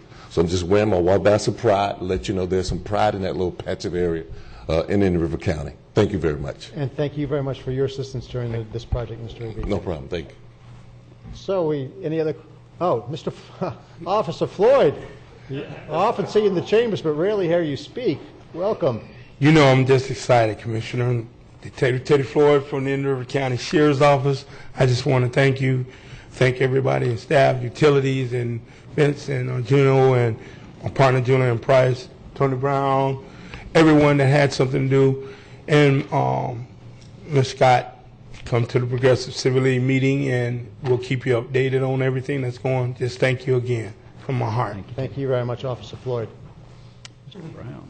Mr. Brown, Good morning. good afternoon. This afternoon? Yeah, I just left one meeting. I'm in another one. But on behalf of a lady in the Name Gifford and address for the community, record, please. Tony Brown, 415957 Court, Vero Beach. Thank you. Just wanted to thank these commissioners, Mr. Byrd, all of you, Baird rather, for all of you done for a lady named Miss Catherine Washington, who's been trying to get this done for years and years. And I would hope that one of you would contact her and let her know. And on behalf of the Gifford community and her, thank you. Job well done. Thank you very much. Anybody else? There being no one, we have a motion and a second. Any other discussion? All in favor? Aye. Any opposed? Passes 5-0. And again, Mr. Burke, thank you very much. It's a great project, and we look forward to its completion. Moving on, we have what was the first item on the utility services, which is the CBDBG Grant Administration contract with Guardian CRM, Inc. Mr. Burke. Yes, thank you, and thank you for switching the order. Now that we have the first approval, the second approval is to have a grant administrator work with staff to do all the necessary paperwork. I just wanted to reiterate that Corbett and his staff have worked with us not only for the initial CATF meeting, but the first and second public hearing, as well as assisting the FDEO when they were doing a site visit. And so now that we have our ducks in a row, so to speak, he'll be assisting us with any and all requirements to provide paperwork, financial documentation, and auditing paperwork. And that's where we're asking the board today to approve the not-to-exceed sum of $50,000 for the West Wabasso Phase 2 and the Gifford Drainage Project for the grant administration. That'll be provided by Guardian. Thank you, Move staff recommendation. We have a motion from Commissioner Flesher, second from Commissioner O'Brien. Any other discussion? All in favor? Aye. Aye. Passes. Thank you very much, Mr. Burke. Pleasure, and good luck with the administration of the grant. That's like watching ice melt. You're going to buy a few more pencils? Yeah. Well, a lot of forms. Pizza. A lot of forms. We'll move on to commission matters. The first one we have is from Commissioner Wesley S. Davis, appointment to the Early Learning Coalition Center. Thank you, Mr. Chairman. Mr. Chairman, this is just a committee that's required by state statute, as I'm sure you're aware of, with the ELC, not the Environmental Learning Center, but the Early Learning Coalition. And with that, we had two applicants, and after reviewing those, and this is just one of those that, as the chairman, I've had under my matters back before, so this time I'd like to go ahead and nominate Ms. Sue Curtis. Second that. We have a motion and a second from Mrs. Curtis. Any other nominations? There being none, we'll take the vote for Ms. Susan M. Curtis. All in favor? Aye. Any opposed? Passes 5-0. Thank you very much, Mr. Davis. And Commissioner to the Zorc. to the clerk, I'm not sure if she heard, it was O'Brien who was the second. Close enough for me. And we'll move on to Commissioner Tim Zorc, Indian River County Energy. Commissioner Zorc. Thank you, Mr. Chairman. I'm going to pass out handouts to the right and left. There should be one that gets to the clerk at the end. A few weeks ago, I held an energy forum over in Building B. Had a great turnout from the business community, both private, public sector, facility users. Had 7 presenters from a variety of companies that have different energy-saving concepts that would help drive down operating costs for both public and private facilities. The reason I handed this out later, I got this from Jason during the Thanksgiving break after the agenda packets were on their way. But I wanted to look at what are we currently spending on our utility costs for both City of Vero Beach, Florida Power and Light, water and sewer, in communication side for telephone service. Some of the presenters that was there, and Chris Mora also attended. I think there's an opportunity that we should look at reaching out to some of the companies that were there to see what new technology and processes and equipment might be available that could help us drive down our utility operating cost for facilities such as our Building A, B, Health Department, and other facilities that we have throughout the community, libraries and things. So I wanted to kind of get the other commissioners' take on that. And looking at, we're spending a little under $5 million a year on energy and utility operating cost. if we can figure out how to shave 5 or 10% off that, that becomes pretty serious dollars. One thing that became somewhat apparent, or at least to me, that the companies that are promoting energy-saving concepts that are operating around natural gas consumption and usage that operates their equipment seem to have the better payback, the better cost recovery, the quicker time to reduce cost for operators of facilities. So the initial reach out might be to, and I'm forgetting the particular presenter's name, I know he's from Lakeland, just to do a walk around and say, look, here's what we have, could we install, employ, or put into place at our facilities that would help us drive down our operating cost. So, with the amount of money involved in what we're paying, I think we should at least explore what opportunities that were presented at the forum. And Chris, I don't know if there's anything additionally on that you wanted to add, just kind of as an observer in the room that day. Mr. Chairman, as he's coming up, if I could. If I'm not mistaken, at the FAC annual conference, they have firms that actually specialize in doing this. They go around and... They do. They're called ESCO companies, ESCO. This would be a little bit of a hybrid from that. I think most of the companies that presented had both an ESCO arm, and we did invite a number of those to present. Since the savings seems to be greater on gas-oriented things, on the ESCO side, they're more electric utility, electric consumption type, not gas. But what else would you like to share from what you observed there? There were a couple of things. Many of the savings by using natural gas are pretty substantial, but then there's always the cost of getting the gas, right, the distribution gas line extended to reach your facility in order to get those savings. And of course, one of the differences with, say, Florida City Gas or any of the distribution gas companies is they generally want you to pay or heavily share in the cost of extending that line, sure, to get to your facility.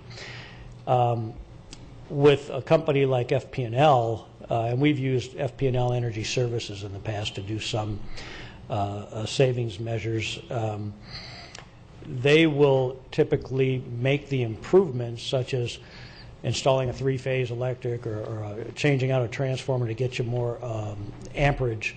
They'll do those improvements for free as long as you pay back via increased electrical usage over the next 4 years. So if they calculate a payback that you're going to cover the cost of their improvements within 4 years, mm-hmm, by increasing your electrical fees, then they'll do the improvements for free. Right. But that's typically what they'll do. And the good thing about FP&L is generally there's electrical service in front of your facilities already. It's just maybe a case of upgrading to three-phase or a different transformer.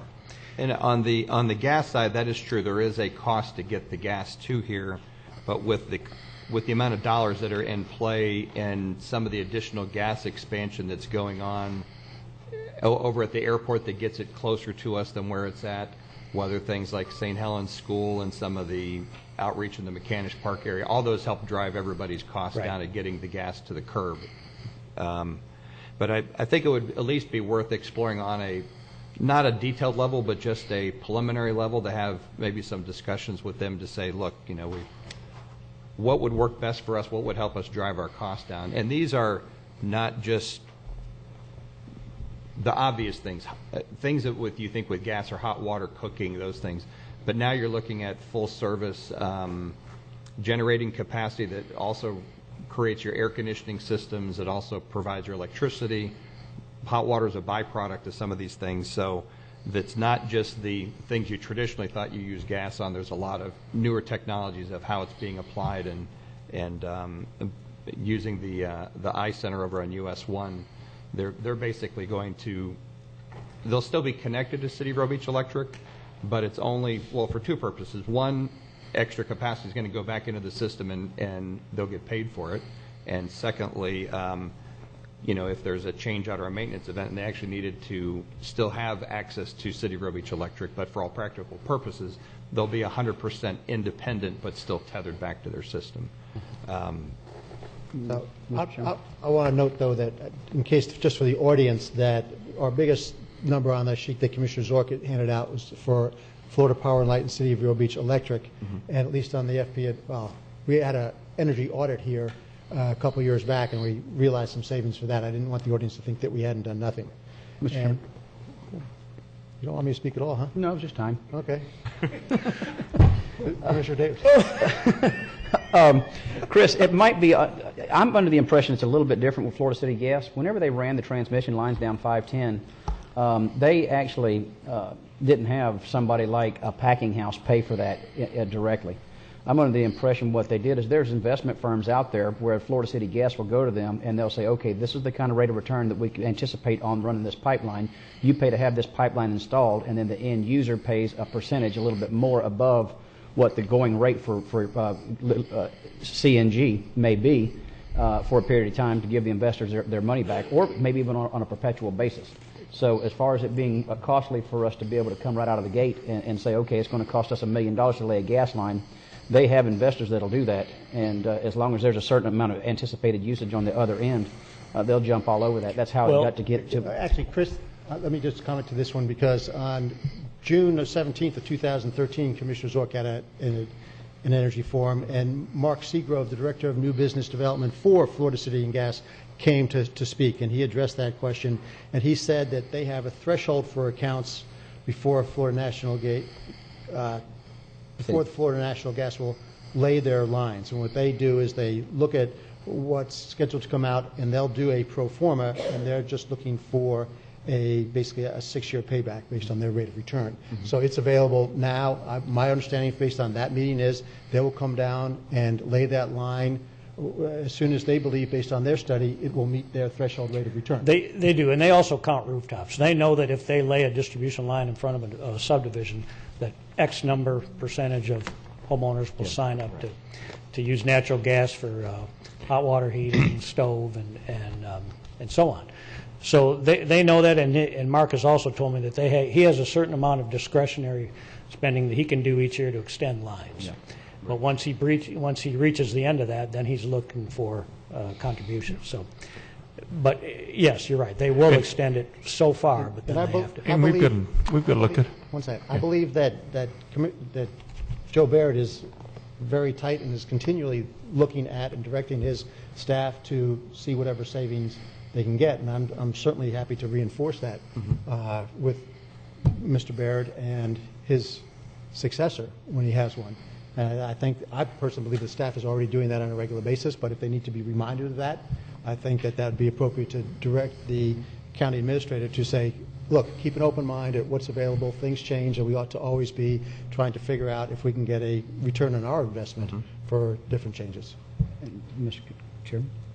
Mr. Davis. Thank you. And in addition to that is, laying that infrastructure. I wouldn't mind the county almost taking the lead to a certain extent. And for example, just take this area around the EOC, the Public Works, utilities. You have the opportunity right there on 45th where it's already at IMG Citrus. You run it past Gifford Middle School, which should be a user. Then you run it past to 45th Street and then and 43rd Avenue. So go down Dodgertown where you connect into the others, and then eventually you're starting to lay this framework in there for those other businesses along 45th Street to be able to tap into it, a natural gas source of energy. And now we're talking about economic development at the same time because the infrastructure is already in. So I don't mind being a little bit more on the tip of the spear. Okay, very good. Anything else? With that, I'll share the information both with Chris, you were there, and with the county administrator. We can reach out to them and see what else is new. Also, one thing after someone that didn't attend but watched it remotely on TV apparently, Brevard County, it's either the schools in Brevard County or the Brevard County government has entered into a new contract with a company that I believe is partially Vero Beach based on reducing telephone communication cost. So I had Jason list that $288,000, and he broke out what's the 911 portion, but there may be some other areas from some other providers that can drive that number down as well, and I'll make sure that Chris and Joe get that information. We can see what they have to offer. And that's all on that item, Mr. Chairman. Thank you. And your next item is the Florida tourist tax. Yes. During the week of Thanksgiving, I had an alert on some of the news service I subscribe to that Airbnb had entered into a agreement to start collecting the local option taxes for all the counties in Florida where reservations are made starting December 1st. So with Jeff Smith being our current collector of those funds, I wanted to see if he could bring us up to date. How does the agreement work? Is there anything we need to do as the county to participate in that agreement? So if you can let us know what you found out, Jeff. Yeah, Jeff Smith, County Clerk and Comptroller. Thank you, Commissioner Zork. There is an organization called the Florida Tourist Development Tax Association, and we, as the clerk's office and the collector of your tourist taxes, are a member of that organization. We, through our activities with that organization, we became aware of Airbnb earlier this year. We have made contact with them. The agreement that they have made with Pinellas County is that they would start collecting taxes, tourist taxes, on December 1st, which is today. We're in contact with them trying to get them in motion here as well. We have calculated that the annual impact for your tourist tax dollars will be about $16,500. We have located 17 properties in Indian River County that are contractually under Airbnb's control, and we interpolated that out, assuming that, and this is a little over the top, but assuming that all properties are rented out for the entire year periodically to different tenants, that would be the ceiling on the tourist tax amount for Indian River County. We are actively going after them. They have been, according to other counties, they have been wonderful to work with. They want to comply with the laws, and that's where we stand. So as soon as we get some further details and an agreement in place with us, I'll be bringing it back to you just for informational purposes. And Jeff, when you come back, do you think you can give us a little bit on the whole scope of this tax in terms of not just the Airbnb, but what it might be for the whole county? And the community development has come up with some numbers of how many units they think that's there. So give us some idea of what the scope might be if we were actually able to get the tourist tax from everybody. Commissioner Zork and I were discussing this. We would like to come to you quarterly with an update on tourist tax dollars so that you know what's been collected, where the status is, how we compare to previous years, and what our activities as your collectors are. We are in the process of auditing those vendors that collect a tourist tax. We just had one right before Thanksgiving, and we collected all back tax all the way to January 1st of this calendar year. So we are actively, aggressively going after and collecting the tax for you. So we always love having you here, so those quarterly reports would be wonderful. Sure. Did you see there was a bill that legislature recently just there's a bill to take 20% of our local collected tourist tax and give it to Visit Florida, the state agency. So I just wanted to make sure so all of the hard work we do here locally trying to get I think it'll go away if that bill passes, and it goes to Visit Florida, which is the state's agency. It's going to fund the state agency, which they already fund. So what they'll do is they'll let us fund it, and they'll give the money, put it in the state coffers. To clarify, Airbnb will be the collector because they are the contractual manager for these owners of these properties, and they will be remitting that tax over to us, not the individual properties. It'll be Airbnb. The second thing is Representative Mayfield is working on a state bill to require state licensing of short-term rentals, and she's asked me my advice on that. I've given her the laws, the rules, and what we're currently doing as far as collecting the tax and how that whole works. So as soon as she comes up with something, I will bring that back to you so that you know what's going on at the state level as well. Thank you very much, Commissioner Zork.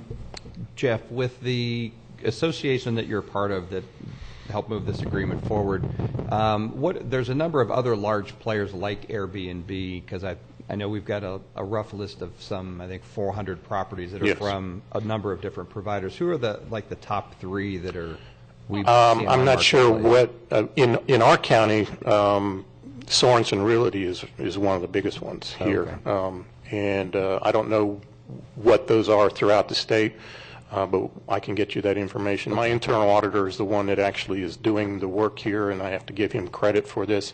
He takes my direction, but he's the one that's on the ground doing this work, and we can get that information for you. I didn't know if there's a way to try to forge agreements with the other large providers to include it in their payment mechanism like Airbnb's doing, to use that as a model to say, look at doing what they're currently doing. Yeah, that's the way Dale Sorensen Realty works. They're the manager for the properties, and they have a contract with the owners. They collect the tax, and then they remit it over to us. So what we're doing is matching up ads on the internet, ads in the newspaper with properties, and then we check and make sure that they don't have a manager collecting the tax for them before we contact them. Right. Okay. All right. Commissioner, go ahead. Yeah, Jeff, just a question on Airbnb. Are they already collecting the sales tax, and then now they're just going to start also collecting the occupancy, or? We're not sure whether they're collecting sales tax or not. There are some tax collectors, tourist tax collectors. In the state of Florida, there are some tax collectors doing it and some clerks doing it. They can execute an agreement with the state of Florida to share information. We have not done so yet because there's some pros and cons on that, and I have the county attorney's office giving me some advice on that. So I really don't know whether they're collecting the sales tax or not, because I can't get that information. But my job is to collect the tourist tax, and then the sales tax, the Department of Revenue would have to get involved for the sales tax. At the state level then. Okay, thank you. Anything else from Mr. Smith? Jeff, thank you very much for coming today. Commissioner Zork. Yes, finishing up the third item. During one of the updates I had with the county administrator, there was a discussion of some of the buildings that the county owns that may be in need of roofing replacement or other kind of capital investments in there to keep them up to continue serving the public. And with Chris, I don't know what type of what I'm trying to look at is, during the lean years we really pulled back the reins on a lot of things that we would normally do that we're now in some places playing a little bit of catch up on in other areas. But if we have obviously we have an ongoing inventory of our county buildings that we have. Do we know, I'm going to use courthouse for example. Okay, that building will need a new roof in 7 years, so we need to start looking at our budgeting cycle for those things, or other county buildings that we have maintenance on the parking garage to keep it in good shape. So what happened to the Citrus Bowl dismantling from their precast for partially some apparently to not doing recommended maintenance 10 or 15 years ago helped lead to its decline. What do we have so we can make sure because some of these things can get pretty pricey, to keep track of that, so we make sure we're budgeting properly to keep up with these and not get hit with some big ticket items that we're not expecting Sure. on the horizon. Well, the county takes care of 47 buildings total as far as the number of facilities. Now, not all of them are as all-encompassing as this one or the courthouse. And these larger buildings will have one person from facilities basically assigned to the facility, and they stay here and they manage all of the maintenance, day-to-day maintenance and so on. We also have one for the courthouse is like that. All the rest of the buildings have our crews that roam and take care of them on an as-needed basis. Now, as far as ongoing maintenance, such as air conditioning systems, chillers, some of the big components that cost a lot of money, when they start to go bad or die, we typically have to replace them immediately, because you'll have no AC, and so you get complaints. You have to do that right away. And we've had a bunch of those lately. The main library, health department. We've had some elections. Had 2 units go bad at elections this past year. And then a lot of the control systems are starting to fail because they're getting to be 10, 15 years old, and they're like computers. After a while, you've got to either upgrade them or you've got to change to a newer type of control system. So we're trying to standardize a lot of these systems, particularly with AC, because if you can keep the chiller instead of running it constantly, but you can stagger the operation of it and only run it full bore when you actually need it, it extends the life dramatically. Instead of a chiller lasting for 5 years, it can last 10, 20 years even if you don't operate at 100% all the time, or you cut back on the operation of it. So, and that's just on the AC side. On the other items like roofing materials and plumbing, those are typically, as they go bad, we'll address them. So we don't have a master list, but every year we get together with the guys from facilities and we say, what are the top, say, 5 or 10 items that really need replacement? We'll prioritize them. We'll present them during the budget process and see if we can get as many of them funded as we can. Yeah. And we spent over $580,000 just on AC units in the last year and a half. And we also had North County Library. We put a whole new AC unit in. Sometimes you can't predict them. Like the Supervisor of Elections building, that's a new building. So us putting new AC units in it, we've got buildings that are they're 20 years old and we haven't had to do it. So we monitor that. Where are we starting to have problems in any given year, and then we plug in a new one. Okay, Commissioner maybe since Jason's here, we could ask Jason if he could just look back the last 5 years or so and come up with what that number was, and see if we can just sort of estimate what an annual number may be. Not saying that we have to spend that number, but understanding what our full depreciable assets are in this category and what we spent in the past, what we might be able to anticipate going forward, and that might give us a little more comfort. So if we wanted to ask the county administrator to ask Jason to do that and give him plenty of time to do it, we can get some at least understanding of what the ballpark is. Mm-hmm. Oh, good. And the one last item, do we, the parking garage at the courthouse is a similar system that they're removing at the football field. Do we have some type of annual or semi-annual inspection of the precast systems over there to see, does anything need to be sealed, cleaned, or something that extends the life of it longer? I didn't actually know precast had a life till I heard that the high schools ran out, because some buildings my dad built 50 years ago, it's still on there and it's still fine if you do certain things to keep it up. Well, we do perform routine inspections out there. In fact, I sent a crew out there just last week because I noticed that at nighttime the upper level lighting wasn't on, and the very top level, and that should be on at night. The interior floors the lighting was all working, but the top floor was not. So when they go and do the repairs for that, they check other items and make sure that the concrete and all is in good condition. We recently had cameras added to the courthouse parking garage on all levels. When they did that, they had to put in conduit all along the way to feed that coax cable to the different cameras. And that was another opportunity for us to look at it. So as we send crews out there, they are inspecting whether they're leaking, or is there any kind of concrete issues, cracking, concrete falling off of the walls, things like that. And so far, the courthouse parking garage has been in really good shape. So we haven't had any problems like they've had at the right. And I know even though at the football stadium it looked in great shape too, but they so I know we've got some really great staff people that go out and do that, but it may pay once every 5 years to have an engineering company that actually looks at that particular type of unique parking garage system, just to make sure there's not something creeping in from some of the salt that's in the air that gets into the steel and the concrete. Yeah, usually with concrete, if you're going to start to have problems like that, you'll see some leaching or some concrete starting to fall away, some surface material start to fall away, and we just haven't seen that at the courthouse. If we had it, we'd start to see it on the floors, and the cars would spread it around, and we just haven't had that kind of damage yet. All right, good. Thank you. Thank you very much.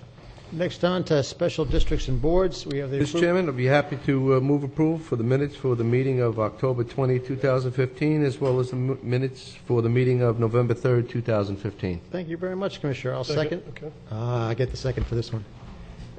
All in favor? Aye. Any opposed? Passes 5-0. Next up is a letter of understanding between the Solid Waste Disposal District and Waste Management dated November 19, 2015. Mr. Burke, and I know you speak fast, but don't leave the podium because I have a few questions for you. Okay. All right. Thank you, Chairman. Again, for the record, Vincent Burke, Director of Utility Services. Back on November 17th, Solid Waste Disposal District staff had presented to the board a letter of understanding between Waste Management and the county. And that outlined 4 things. One is a 1-month credit to be issued to all current residential garbage customers to be effective January 1, 2016. Second is a 1-month credit to all future residential garbage customers for the duration of the agreement. Third was a credit to Solid Waste Disposal District for the month of October 2015 for the residential recycling services. And lastly, $25,000 donation to the local chapter of the United Way. In sum, this was about a $450,000 allotment that Waste Management presented to the Board of County Commissioners in lieu of some of the administrative charges that may be present for the month of October. However, the Solid Waste Disposal District Board had some concerns about creating just a cart swap variance that lasted through the entire length of the contract, so staff worked with Waste Management to address that time concern and came back with an updated letter of understanding that addresses the cart swap to begin at some point in December 2015, but have a termination period at the end of March 2016. A little more than 90 days, and it also extends the time frame in which Waste Management in its commercially viable ways will be able to do the cart swaps. So here before you is staff's recommendation to approve that letter of understanding between Solid Waste Disposal District Board and Waste Management that includes the board's concerns about the time frame for the cart swap variance, extending it out to 10 days, and having a termination date of March 31st, 2016. When I got back to work Monday, I had no calls or emails about poor service or anything else, and I was very appreciative of that. It was a good start of getting back to the customer service that I think our customers would like from Waste Management. What was your response down in the utility department? Yeah, I would have to agree. The litmus test was going to be the holiday weekend. No news is good news. Again, our offices did not really have any calls. We had a few minor complaints, but those have been addressed already since that time. So kudos to Waste Management for doing their work. I know in some cases, like in Vero Lake Estates, they had 2 trucks as well, running not only the automatic side loader, but also the rear loader to make sure that all that material was picked up over the holiday weekend. And I think Waste Management did a great job in getting the information out to promote the fact that there was a shift from that Thursday to Friday service and then the Friday to Saturday service for those residents that were affected. That's a wonderful thing, and it would certainly be nice to come back in the new year with the same no emails on the email list about that. But appreciate Waste Management's recent efforts and certainly hope they continue. The Waste Management is supposed to provide a monthly report dealing with customer call complaints. Have you gotten the one from October yet? We hope to get that shortly. We're actually meeting with Waste Management today. We have some folks here that are in the audience. We're having a debrief meeting from the Thanksgiving holiday, but also to go over some of the information that we've requested, such as the monthly report that we're supposed to get on the 15th of each month for the previous month rather. So we're going to address some of those concerns and also go over some logistics with the cart swaps that will be ramping up here on December and January 1. So we hope to get that information shortly from Waste Management. And during the process in October, one of the problems that was brought up a number of times was the fact that Waste Management was unable to get the customer list from Republic, and that caused some problems. But in our new franchise agreement, we have the ability to get the customer list. Have we gotten that yet? We're waiting for that as well on the residential and the commercial side. So we hope to get that information shortly. I think Waste Management is pulling all that information together, and we hope to get the things like customer name, where they're located at, so that we have a good comprehensive list of those customers, both on the residential and commercial side. Thanks. It'd be good to get that soon. And then on we've got that now. I don't know if everybody knows in the audience, but we have an RFID chip in all of the recycling bins right now. And that allows us to do some asset management and follow-up and things like that. And where are we with that? So part of that information has been uploaded into the Sonray system, which is a web-based system that allows staff to go out to the web to pull that information. It's fully secure, it's encrypted, you have to have special passwords to access that information. Right now we have the residential carts uploaded, but we're still waiting to make sure that the garbage carts are uploaded. Both the garbage and residential carts have those chips in there. Again, it's not to see who's throwing what, it's just to see whether or not Waste Management on a particular day tips that container. So it is a work in progress, but hopefully as part of our meeting this afternoon we'll get an update from Waste Management. We can expect that. Thank you very much. Mr. Chairman. Commissioner Davis. Along those same lines, I'm assuming when they put out the recycle carts, they had a RFID located next to a specific address. Is there, the first thing that I think we ought to try to clean up just to make sure, I'm going to venture to say that not every RFID got placed at the proper address. I may be wrong. I hope it's wrong. I hope I'm wrong, but it just, as perhaps problematic as that rollout was, I'm thinking there could be some room for error. How are we going to brush that up? We need to scrub that list, in my opinion. That's completely. absolutely, to your point, Commissioner. If you recall, Waste Management was here before you to say that they used several different vendors that had different methods to try to then marry that data between where the carts were actually located, the addresses, and then the customer name. And we've been asking to get that information.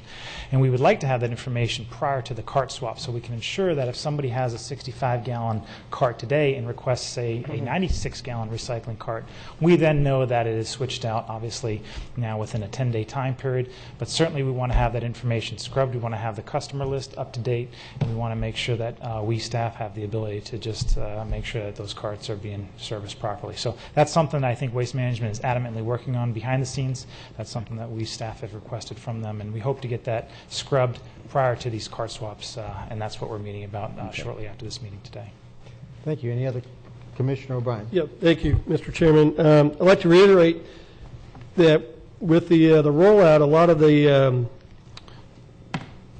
confusion, I guess you could say, was in District 4 because we had previously been serviced by Republic, and now with Waste Management taking over, I think there's a lot of conflict there.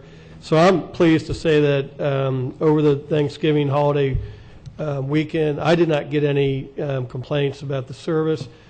I did get one email. A neighbor had observed another neighbor putting garbage in the recycle bin, but certainly that's not a Waste Management issue. That's a District 1 issue. Yeah, that's a District 1.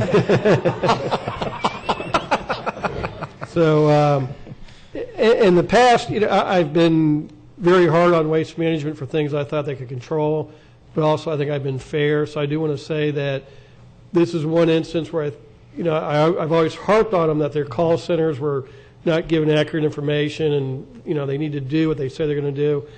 And in this case, it sounds like it went very, very well. I think they did a good job of getting the word out that, if your normal collection day is Thursday, it's not going to be Friday, and if your Friday is your normal day, it's going to be Saturday. And that seemed to have gone very smoothly. So I do want to commend Waste Management that they got that word out, apparently, and that they followed up and did it the right way. And so I do want to commend them for doing a very good job there. And hopefully, I think that's the kind of level of service we're all expecting and looking forward to going forward. I do agree that we do want to get the customer list, but it's my understanding that customer list is kind of growing by leaps and bounds, weekly. And there's also an anticipation of a big increase come January 1 when people can sign up and just get a smaller garbage cart. So while I still think we need to get that customer list eventually, it might be wise to save a little time and wait until the big rush is over here and not have to be updating it every week with new names. So just kind of throw that out there. But again, it sounds like the holiday Thanksgiving weekend went well. So congratulations, Waste Management. And now you set the bar where we want you to be every time. So there you go. But thank you for doing a good job. Mr. Chairman, I just wanted to echo it. Yes, we've all shared the frustration problems in the less than seamless transition, but no calls at all. I did get a frustration call, though, and I don't know if this is related, but people are frustrated that they don't get enough time to watch the autoloaders. It's justified by, I observed over the weekend a group of kids riding their bike at a safe distance away from the autoloader, and just they wanted to watch it, and they were timing how long it took for the can to go up and down. So perhaps maybe you've provided a pastime, or there's a collateral gain we didn't know about. But and we appreciate that. But no, no calls. I haven't had to handle a single bag of refuse or uncontaminated, contaminated waste, and I don't believe that Himanshu has. Vinny, have you had any pickups? Off route, on route? Nope. Okay. Nope. So Thank you, Commissioner I Fletcher. guess we're seamless. Good. Mr. Chairman, go ahead and make a motion. We approve the letter of understanding and authorize either you or the county administrator to sign it. We have a motion from Commissioner O'Brien, a second from Commissioner Fletcher. All in favor? Aye. Aye. Any opposed? Passes 5-0. Thank you very much, Mr. Burke. Thank you. But you're up for a request for general funds for the PACE project and other community projects. Move staff recommendation. Second. A motion from Commissioner O'Brien, second from Commissioner Fletcher. And we'll go to Solid Waste Disposal District final pay for CDM Smith. You want to vote on that? Oops. Really. I guess we should. Mr. Chairman, you getting hungry there or what? It is. It's past lunchtime. All in favor of the previous item? Aye. Any opposed? Passes 5-0. Final pay for CDM Smith. Move staff recommendation. We have a motion from Commissioner Fletcher, a second from Commissioner O'Brien. All in favor? Aye. Passes 5-0, and that completes today's agenda. We are adjourned. Thank you, everyone. Thank you.